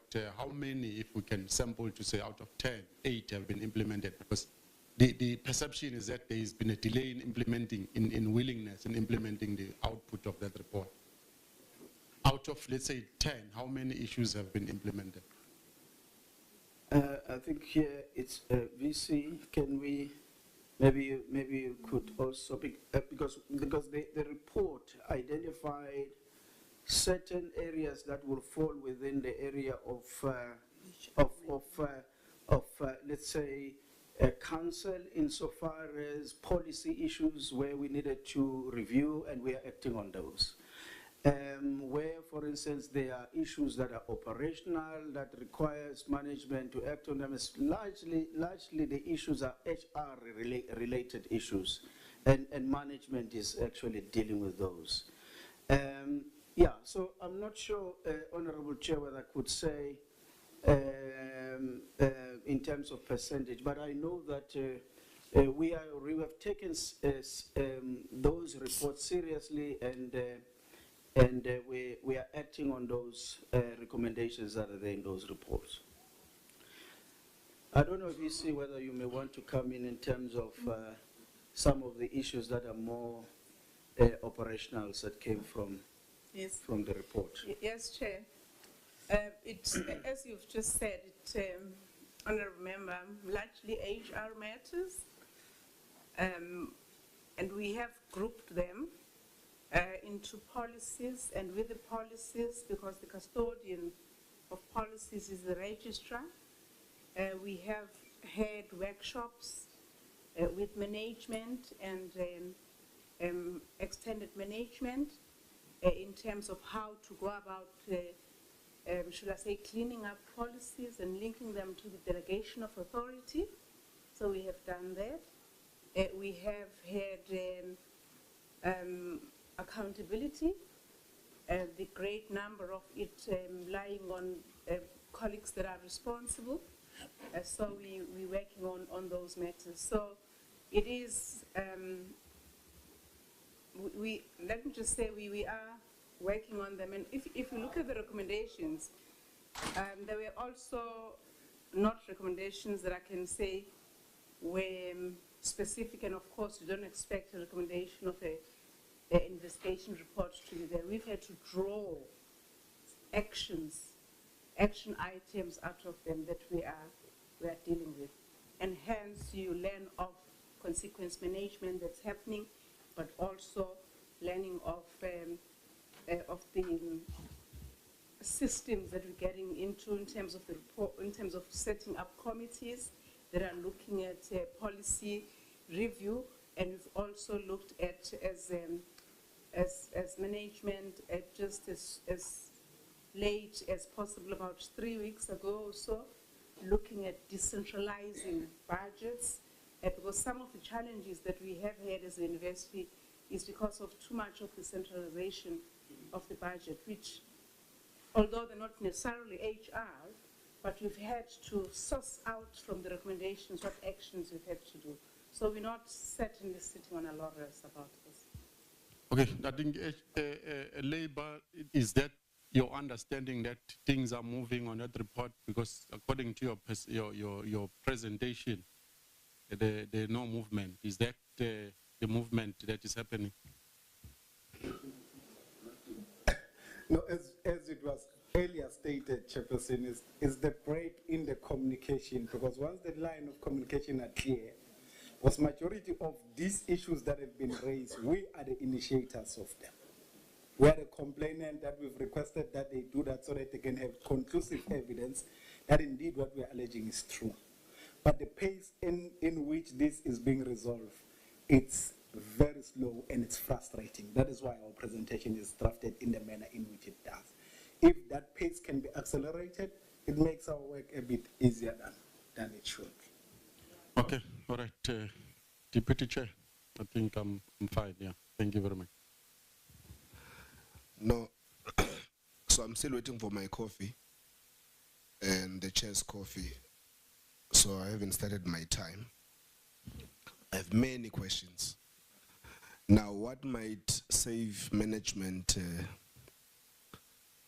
from me and chair now is the fact that I'm told dinner was organized to be around 6:30, and we are very sensitive to the fact that some, if not all of the workers that work in your hotel might be taking public transport. So as a result, we might need to reserve many of our questions. So I'll just try to move very fast, but also hope that the responses will be very precise. So I'm just going to deal with them. I hope, Dean of Students, you did note my comments. And I hope that Vice Chancellor, you also noted those comments, because I'd want a certain level of accountability to take place. I don't take lightly that the biggest stakeholder, which are the students, are subjected to treatment and being neglected by people that are entrusted to deal with them.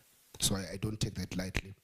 And just so happens, likely, Chair of Council, that where I studied, where the chair is saying I was naughty, I was fortunate enough to have served as a housecom chairperson in RA, which is a resident assistance, 2 terms.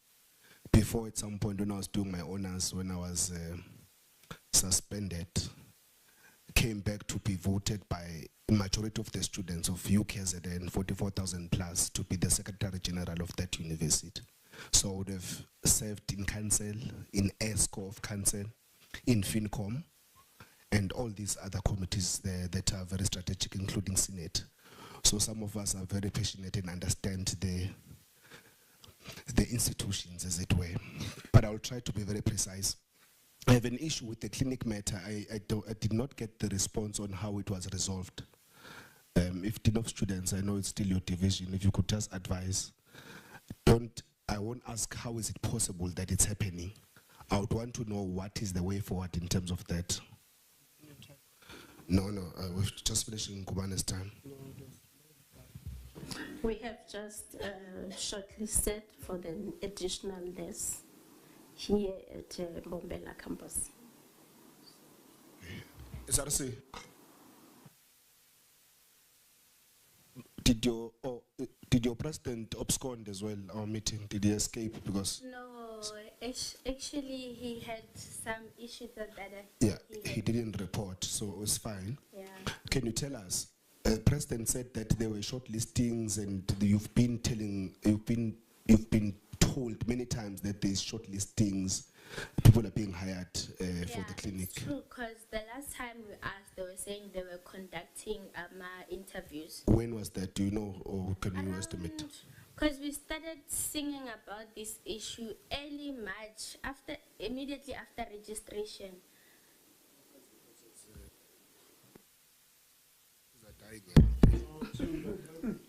How far is the process to know students? We are waiting to be called by HR for interviews. Interviews haven't happened yet. Interviews have not happened yet. HR again. Yo.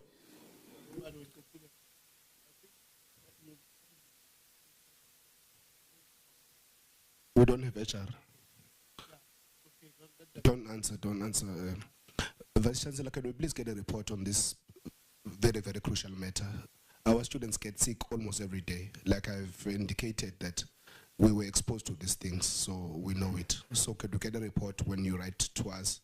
I think our secretary will include that in what we'll require to get an update on. I think I don't need to mention again that I did come here on unannounced oversight chair of council last year. I will be following up on these issues. I will come. It so happens that I have extended relatives in Bombela. So I do now and again frequently pop up, so I will come to follow up. Sharp, that's a follow-up. Honorable Guban, please finish your time. No, I'm fine. Thank you very much. Then let's start yours. Because now you are telling us about the extended family and relatives. Yeah. There was allegations that were made by the SRC, or actually the activists, that gave us the memorandum that there was a recent suicide that took place. And they asserted that it was as a result of frustrations or of other related issues that they had enlisted in the memorandum. Dean of Students, please, could you confirm this to be true or not true? Agere Dean of Students is similar to ET Student Services, as I best believe it, so you would have this information. Yes, it's true. There's a student who has committed suicide off campus. A student of UMP? Of UMP. Who was staying at NSFAS accredited residence? Yes. Recently?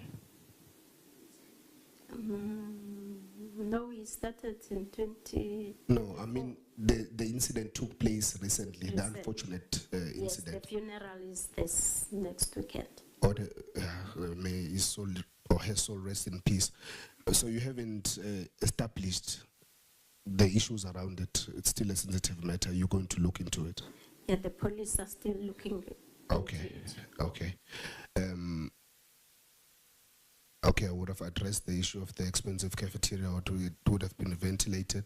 NSFAS, the issue of NSFAS loans, SRC asserted that, well, my only issue on certain reports that are given that don't have specifics is that I can't really say, because he just said that there were approved students that never got the money, but they were approved students of the NSFAS loan. Can you confirm if there's such, when they were approved, and what is the issue?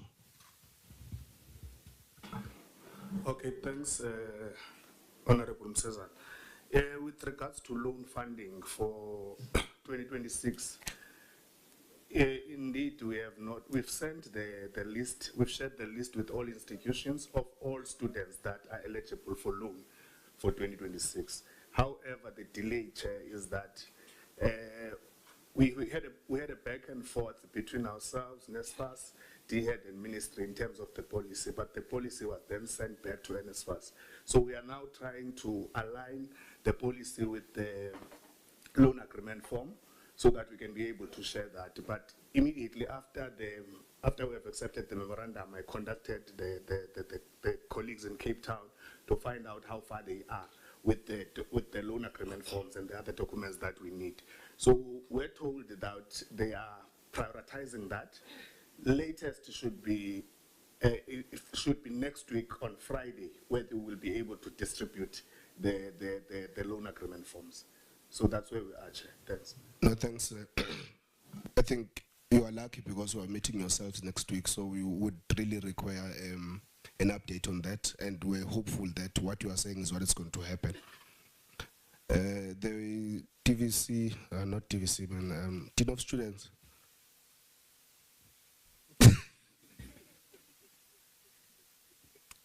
There's allegations that a security personnel sexually harassed a student.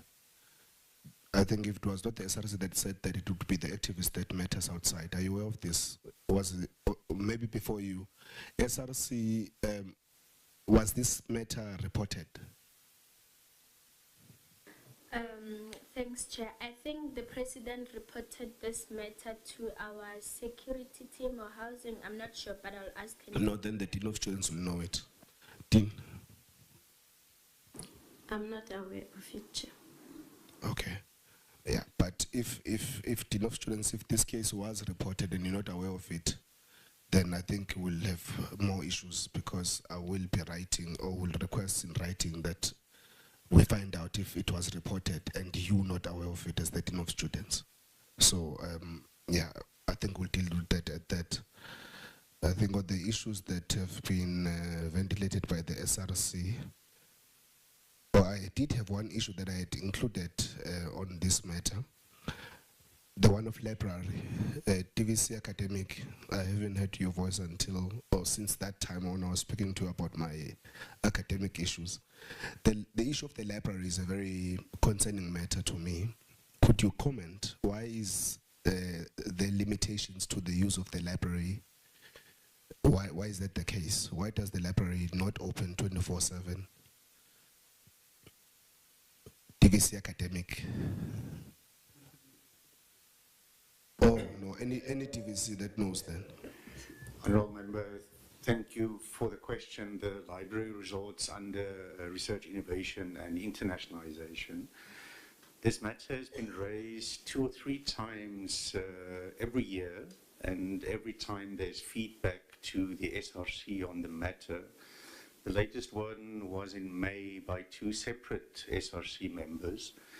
And we provide every year an update on the analysis on the use of library after hours, and especially after 8 in the evening. And the numbers of the usage is so low that it is not operationally sound to keep the library open for 24 hours.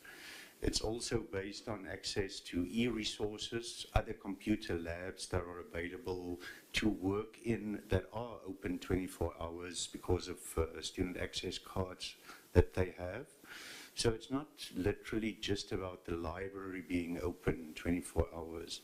There is enough access to resources, and the numbers of 20 students past 10 o'clock in the evening is too low for operational reality.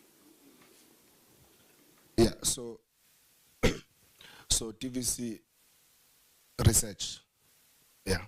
So when the SRC that represents students, or students themselves, because we met students, activists that gave us a memorandum, say they want access to a library, it is not then up to you to say, those that you've seen show up don't satisfy you to open the library.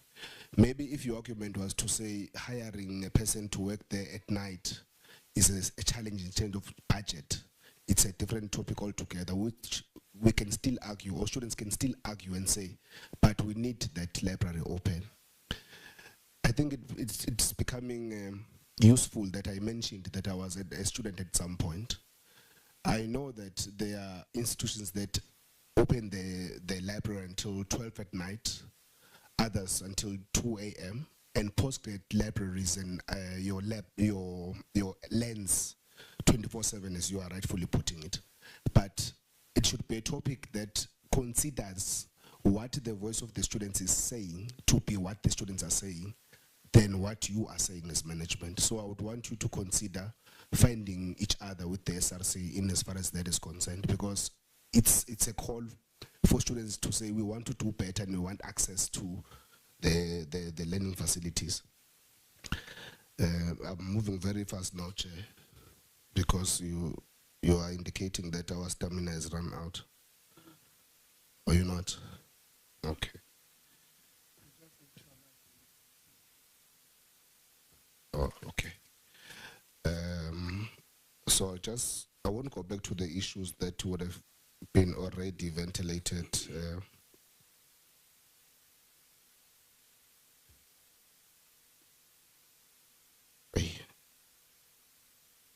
Oh yeah, so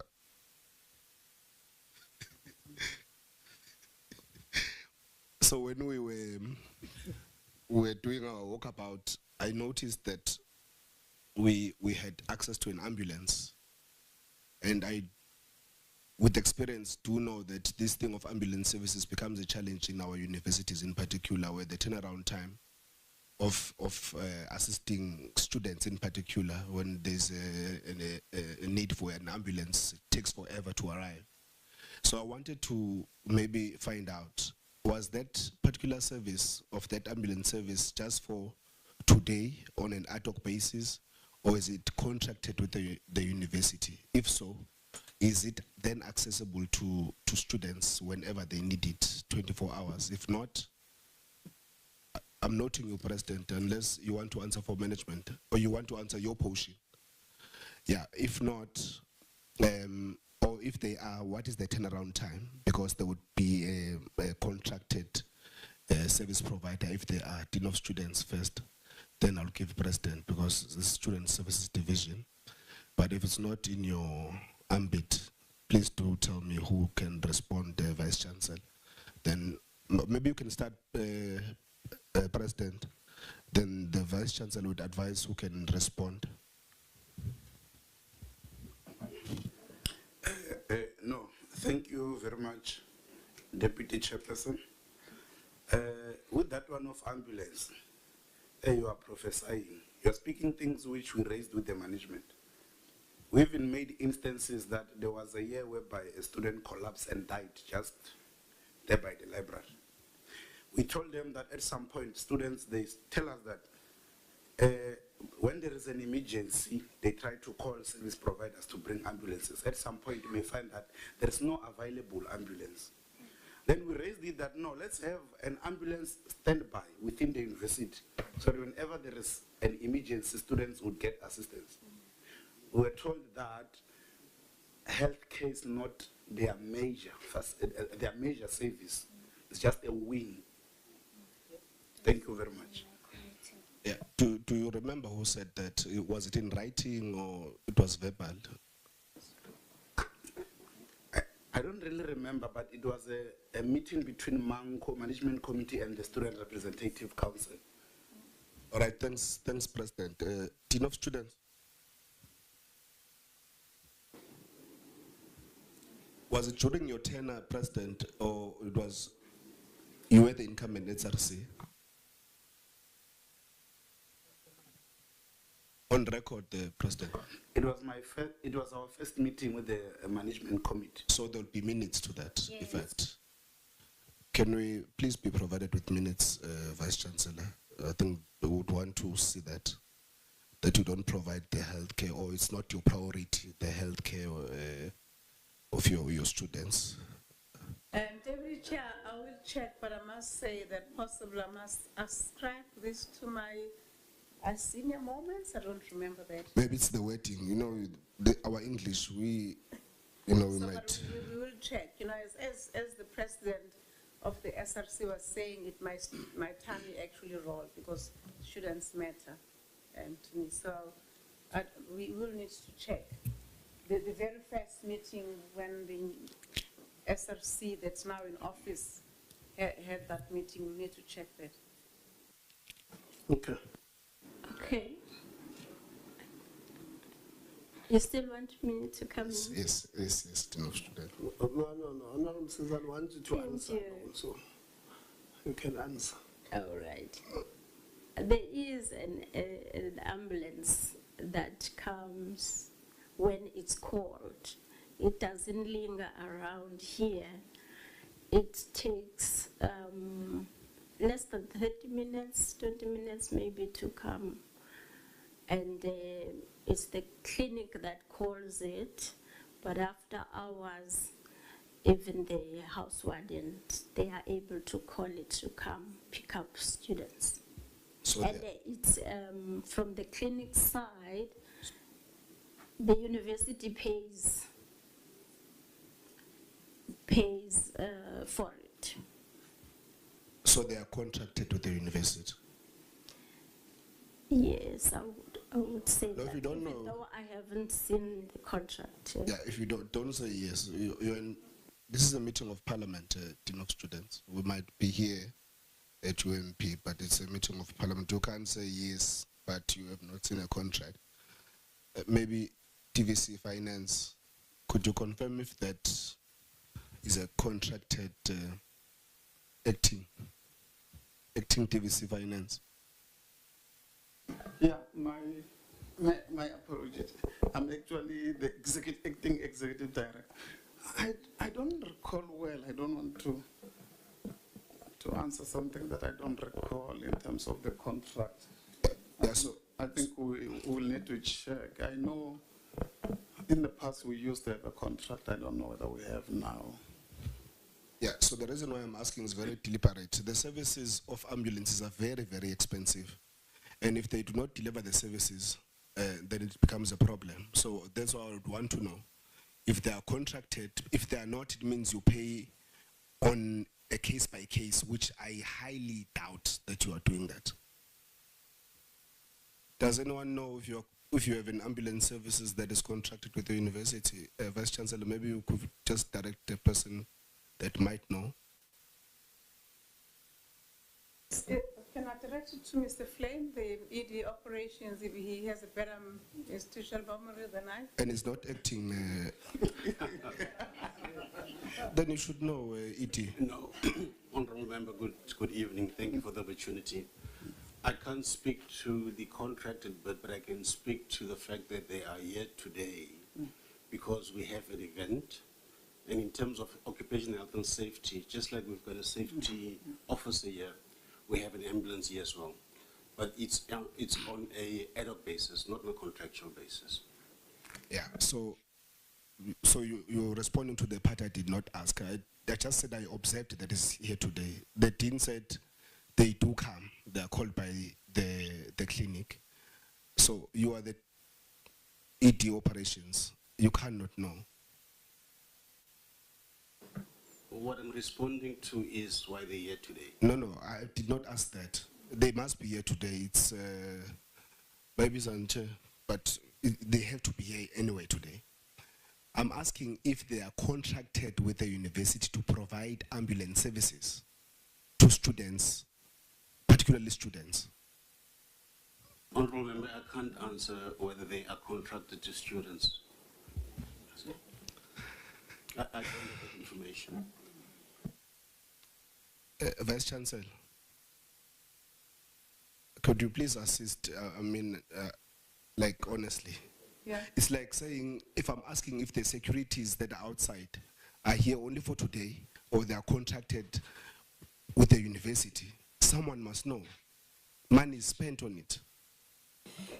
Deputy Chair, I will actually say the Dean of Students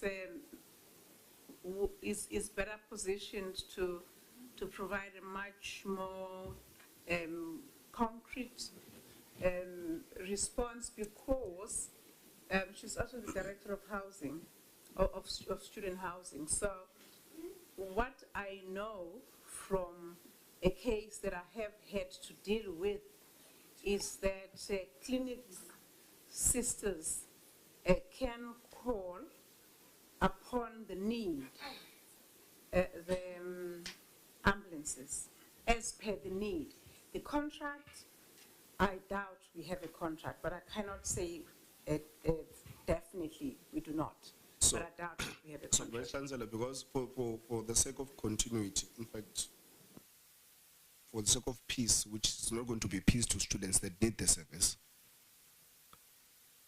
that aspect is what I can do and call a government ambulance service. I'm not asking about a nurse at a clinic calling an ambulance. I'm speaking in particular about the ones that you have here today, which are not government, they are private. If they render a service that is contracted with the university, and it does not sit well with me that no one knows. Operations doesn't know, finance doesn't know. It would appear as if something is being hidden, and I don't even have prior information for that matter. I'm not asserting that there's corruption being committed. I wanted to understand because I know the need that is required, the need for students when it comes to ambulance services. That's the basis in which I was asking. But now it is creating an impression that there is something going on around this ambulance service where the dean of students is saying, yes, they render a service, but I don't know about the contract. You know, it's from pillar to post, which I'm not sure what is the intention. But SRC leadership, could you follow up on this matter? I'll also follow up. I'll request that Vice Chancellor, we also provided in writing. No, I don't want you to be disturbed. I think, yeah, so that you can, I'm requesting that in writing, you also provide that particular information. I will come back, Vice Chancellor. Not like Donald Schwarzenegger when he says, I'll be back. But I will be back and I'll follow up on these issues. Chair, on the other issues, I'll send them in writing. Thank you very much. Acting ED Finance. Press the mic. Thanks, Honorable Chair. I don't want to answer because if I don't have the information at my disposal, I could not answer. Yeah, the information that I'm getting is that we don't have a contract. We don't have a contract with ambulance services, so it's on a case-by-case basis. It's an ad hoc arrangement. Okay. I was alerted by our committee secretary that the staff that works in your kitchen had indicated that they are using public transport and they are waiting for you guys to eat. So I'll send my questions VC in writing. I'll make sure that I try and get somebody to edit our English so that when we get the responses, we don't ask what questions are they what questions are you responding to. But there was a key issue I can't leave here without addressing, the issue of tutors and people who are not being paid for 3 months or so now. If I think I had the students 4 months. And the argument being made by a student is that these are senior students who, in their majority, don't have funding. And therefore, they use this tutoring and mentoring stipends to survive. And we take 4 months. If we take 4 months to deal with it, it affects the livelihoods and to such an extent that they had said that the matters were stuck between HR and finance or something like that. But somebody somewhere has not, I don't know, VC, I am very reluctant on asking HR to assist us in this matter. Maybe I must give you to, if you are aware of it. If not, maybe DVC, academic teaching and learning, maybe might shed some light. But I'm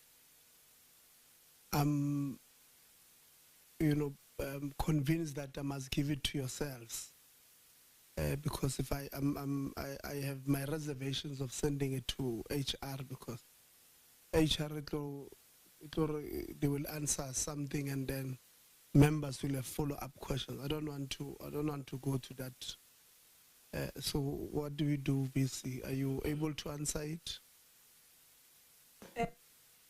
The answer, Honourable Chair, will be yes, we are aware of it. I got to know about the challenge just a week and a half ago. We had a meeting with representatives of mentors and tutors. We had to have follow-up meetings with HR and also finance at some point was involved. So it is a matter that at this time, I thought we would have sorted it out.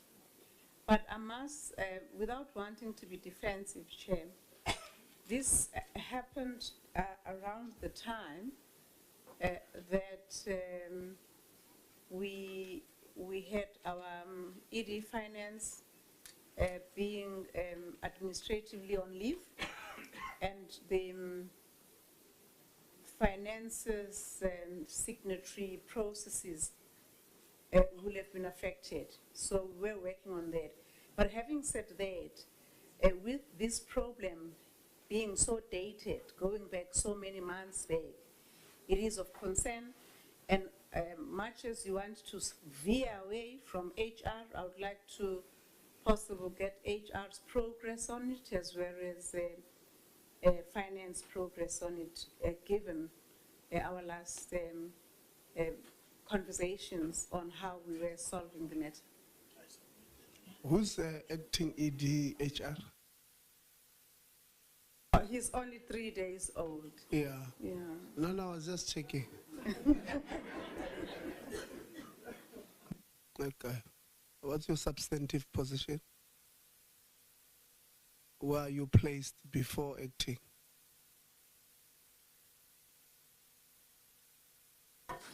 Thank you, Chair. I just joined the institution from outside. I haven't been member of this organization since a Monday. Chair. Okay, so you are employed on Monday. You started working on Monday? That's correct, Chairperson. Oh. I hope, were you not first from outside on that 6 months arrangement? No. Oh, I wasn't even aware.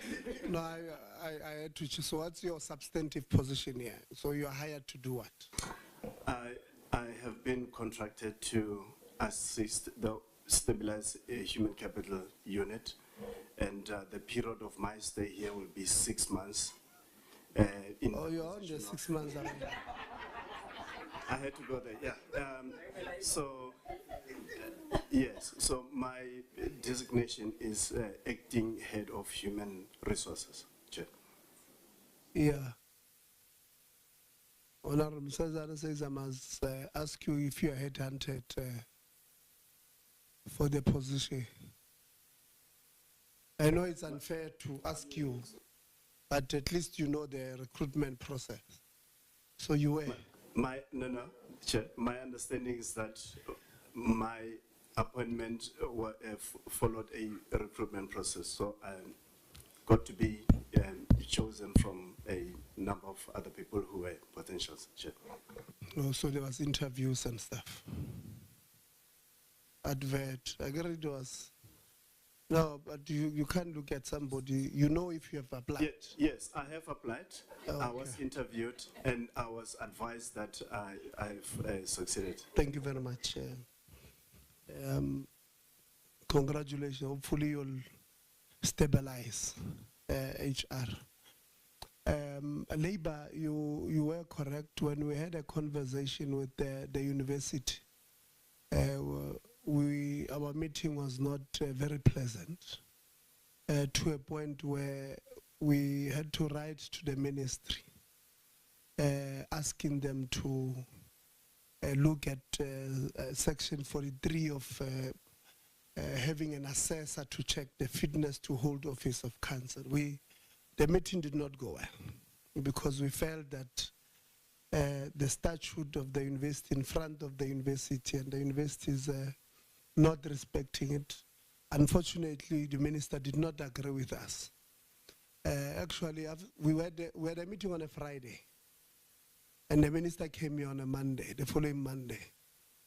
And when she came on Monday, the Vice Chancellor had went to the US, I think a Sunday, a night before, if you remember.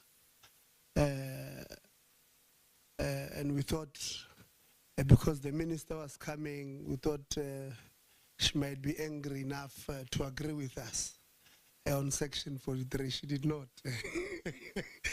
She was angry, but not angry enough at the institution.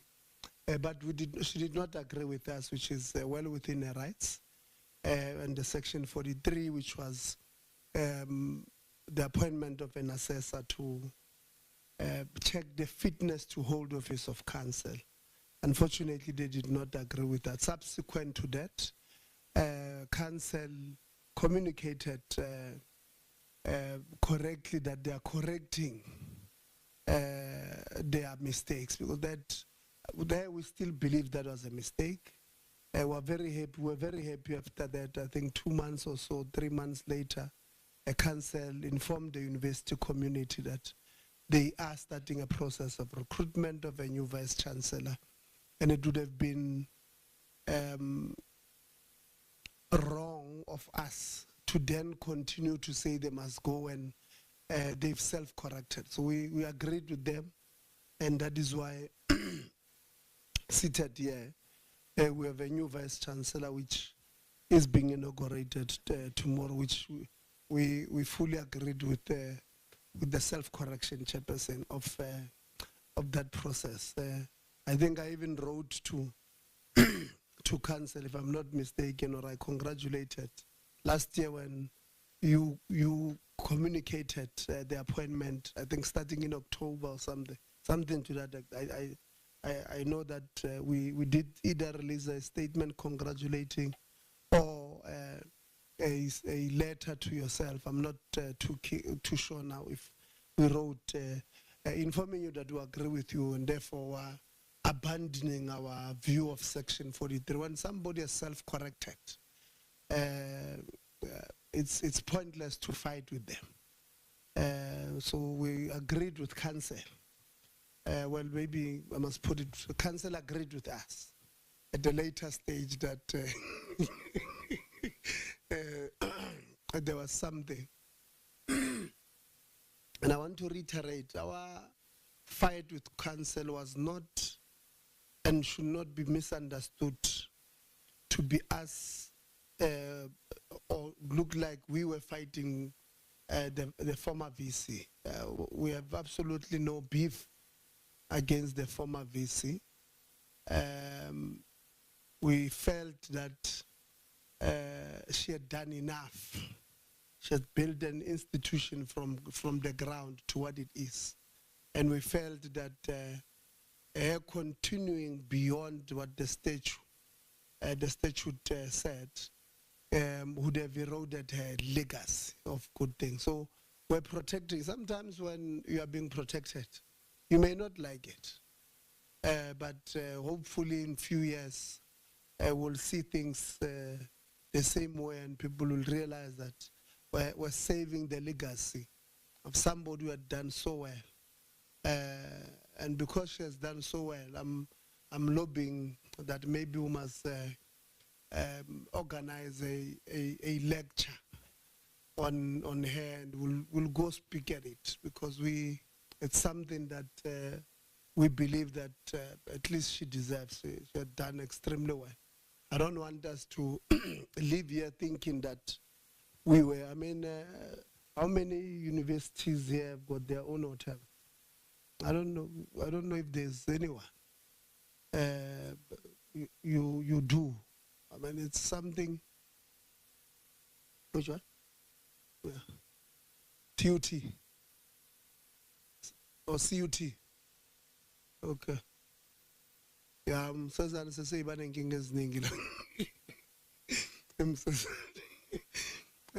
yeah, so in us thanking you,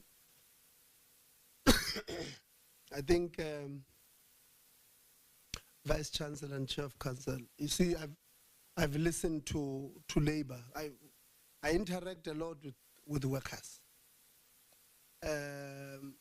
from all kinds of, the whole sector. We've got over 123 public institutions that we do oversight on, over 120. And in all of them, there's organized labor. In some instances, 6 unions. So we interact with hundreds of thousands of organized labor. And I listen to them presenting. You don't have hostile workers. All you need, let them have space to ventilate their issues. So create those spaces. You'll see, it will assist you. I don't think they're disruptive.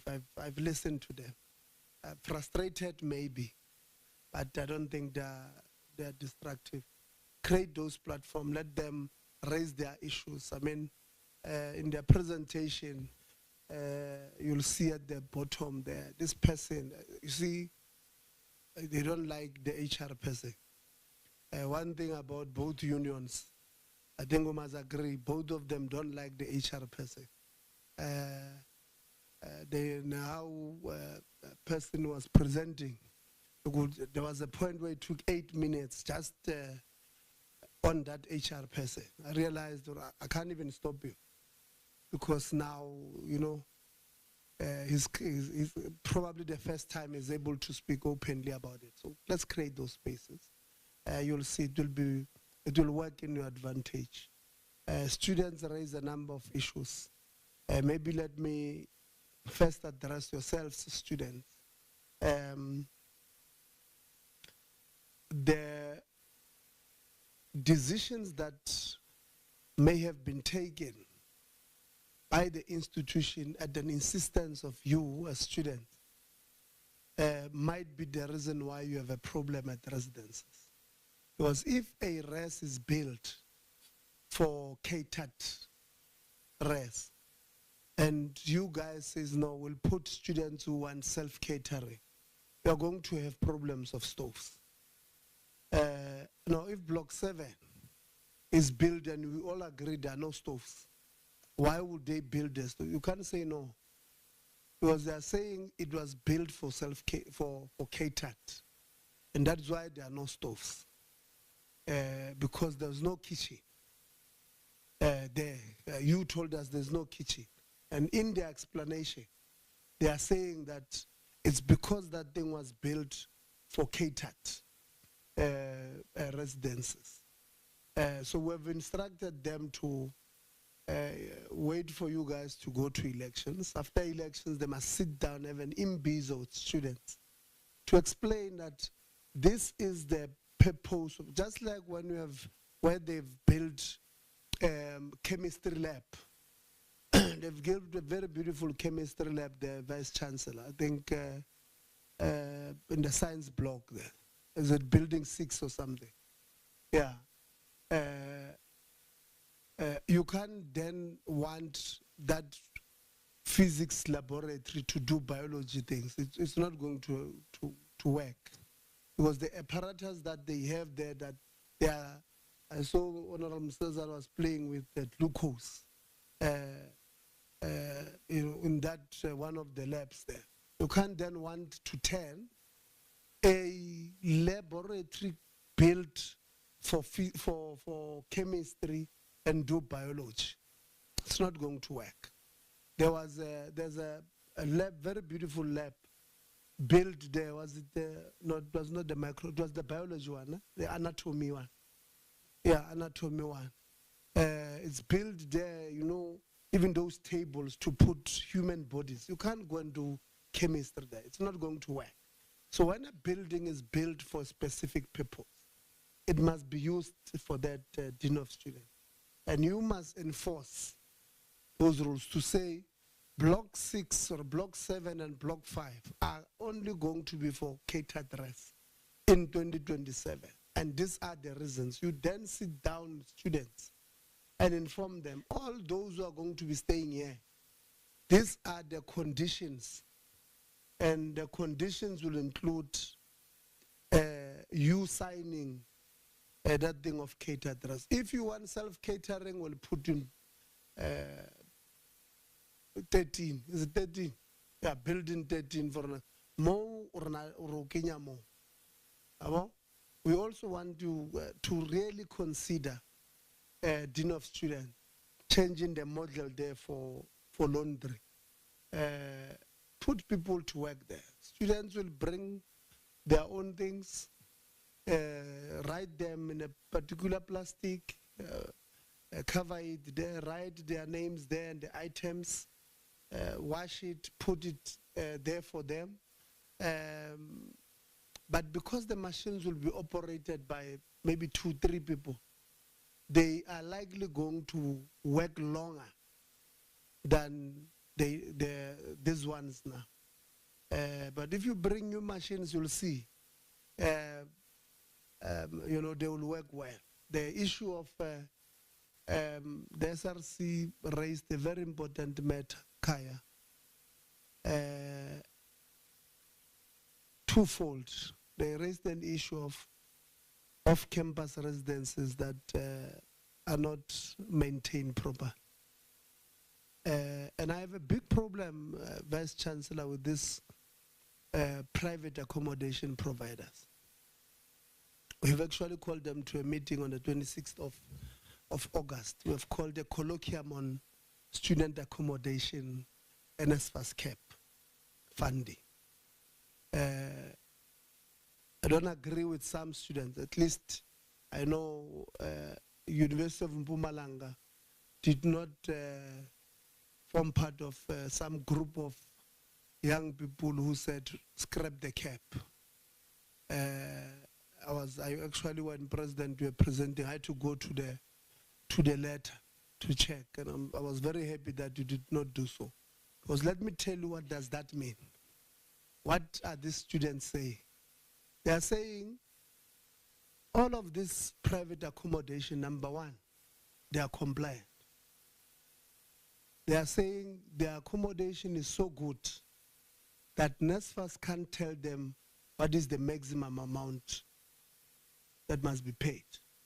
They are saying scrap the cap and give these accommodation providers a blank check to decide how much they want to charge. That's what literally they're saying. And we disagree with them. We disagree with them because this accommodation, like you've correctly said as the SRC, many of them don't meet the minimum norms and standards of DHET. Many of them. Many of them are not compliant according to Department of Labor's assessments. Many of them don't even have occupancy certificates to put children there. We went to one in Cape Town. I'm sorry. They can threaten us all they want. But that Ekaya in Cape Town charges way above the cap. Way above the cap. You get there, the building, you got a building, it might fall at any given time. Non-compliance everywhere. They charge, it's 2,000 every month extra. The university goes and puts NSFAS funded students there. So but every year NSFAS funded student must owe 20,000. Then the same university, when you come and want to register the following year, it says, but we've signed a concession with the SRC, you must pay 50%. So this poor child that we have said, they don't qualify to have money on their own. The university in January, is 10,000. They're not registering. They get this thing from Machonisa, gives them the 10,000, the granny will pay it over the whole year with serious interest. But because they paid 10,000, you add another 20,000, it's now 30,000. For them to go register for 30 years, they need 15,000. And then they leave 15,000, they add 20,000, it's 35,000. For them to graduate, now they need 35,000. And our argument, Vice Chancellor, is that this is a deliberate tactical exclusion of poor children. And we're not going to allow it. We'll fight. I know your organization, USAF, fights with me all the time on these matters. Well, some of them, they agree with us, but I don't want to say which vice chancellor because target so. But it's a tactical exclusion of poor kids. If they are lucky enough to register progressively, they will not graduate. They will not graduate.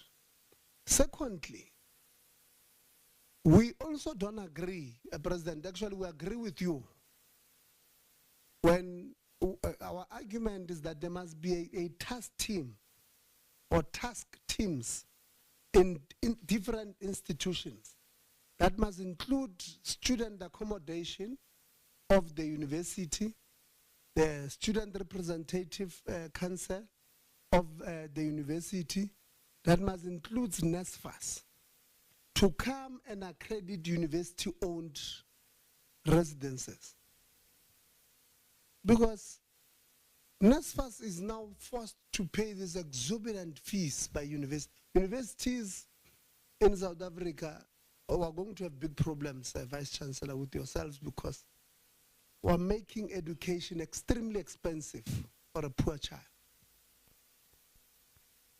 I make examples about certain universities because we have interacted with them. University of Pretoria appeared before Parliament in March. University of Pretoria has about 8,000 or so, 8,200 beds that they own, that are theirs. And they on average, they charge about 7,000, on average. There are those that are around 9,000, like a bed. Those that are around 6,000, I think the cheapest is 7,002 actually, I can't remember proper, but very expensive. So we asked them, let's do an exercise, CFO, with the CFO there. CFO says, so we asked them to maintain a year, how much does it cost the university, including paying water, and this is in a metro of Tshwane. So they are paying metro rates to Tshwane. Or it cost them 150 million to run student accommodation, which I even told him that I believe you. Then we calculated on average, how much are they making? 600 million rand. 600 million rand. And they've paid off they paid workers, they paid water and lights. So student accommodation of universities is now turned into profit making. And who's paying? It's this NSFAS. So I asked them, why do you then have your accommodate making so much profit? Because you could well be within the cap for these NSFAS funded students, or have a special dispensation for NSFAS funded. They stay with the rest, but they pay a different one. I don't know, something. Because you're not going to lose anything. And what makes you charge 8,000 anymore? Kuri, where is 8,000? You know, sometimes we went to observatory in the university in the Western Cape, in Cape Town. There's on the left, if observatory is behind, on the left is as you off ramp from the N2. On the right is residents from UCT, on the left CPUT. In 2023, this one I think was charging 7,000 UCT. These ones were charging 3,800. Same CT, same. The only difference is when the sun rises, it faces UCT. When it goes down, it faces CPUT res. That was the difference. And I thought maybe because now they tell us now the area. So, but this one, okay, maybe this, I even asked them, is the title deed maybe signed by somebody different? You know, it's the same street. The difference is they're looking at each other. Right?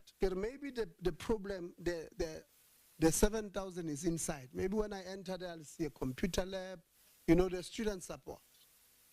I enter there, there's no 7,000. I can't see it. The bed sizes are the same. The difference is the paint of the doors are not the same. And the gate, yes. So, President, where we these 2 points, it's something that we're not going to leave. Because the universities accredit or take lease, Kaya. They advertise themselves. CPUT did the same. CPUT, after that, instead of continuing the good work, they decide to take their prices now almost compared to this one. Now they take their prices high. That's why in our meeting of the 28th, we have brought competition commission. Yeah, brought competition, and we're going to open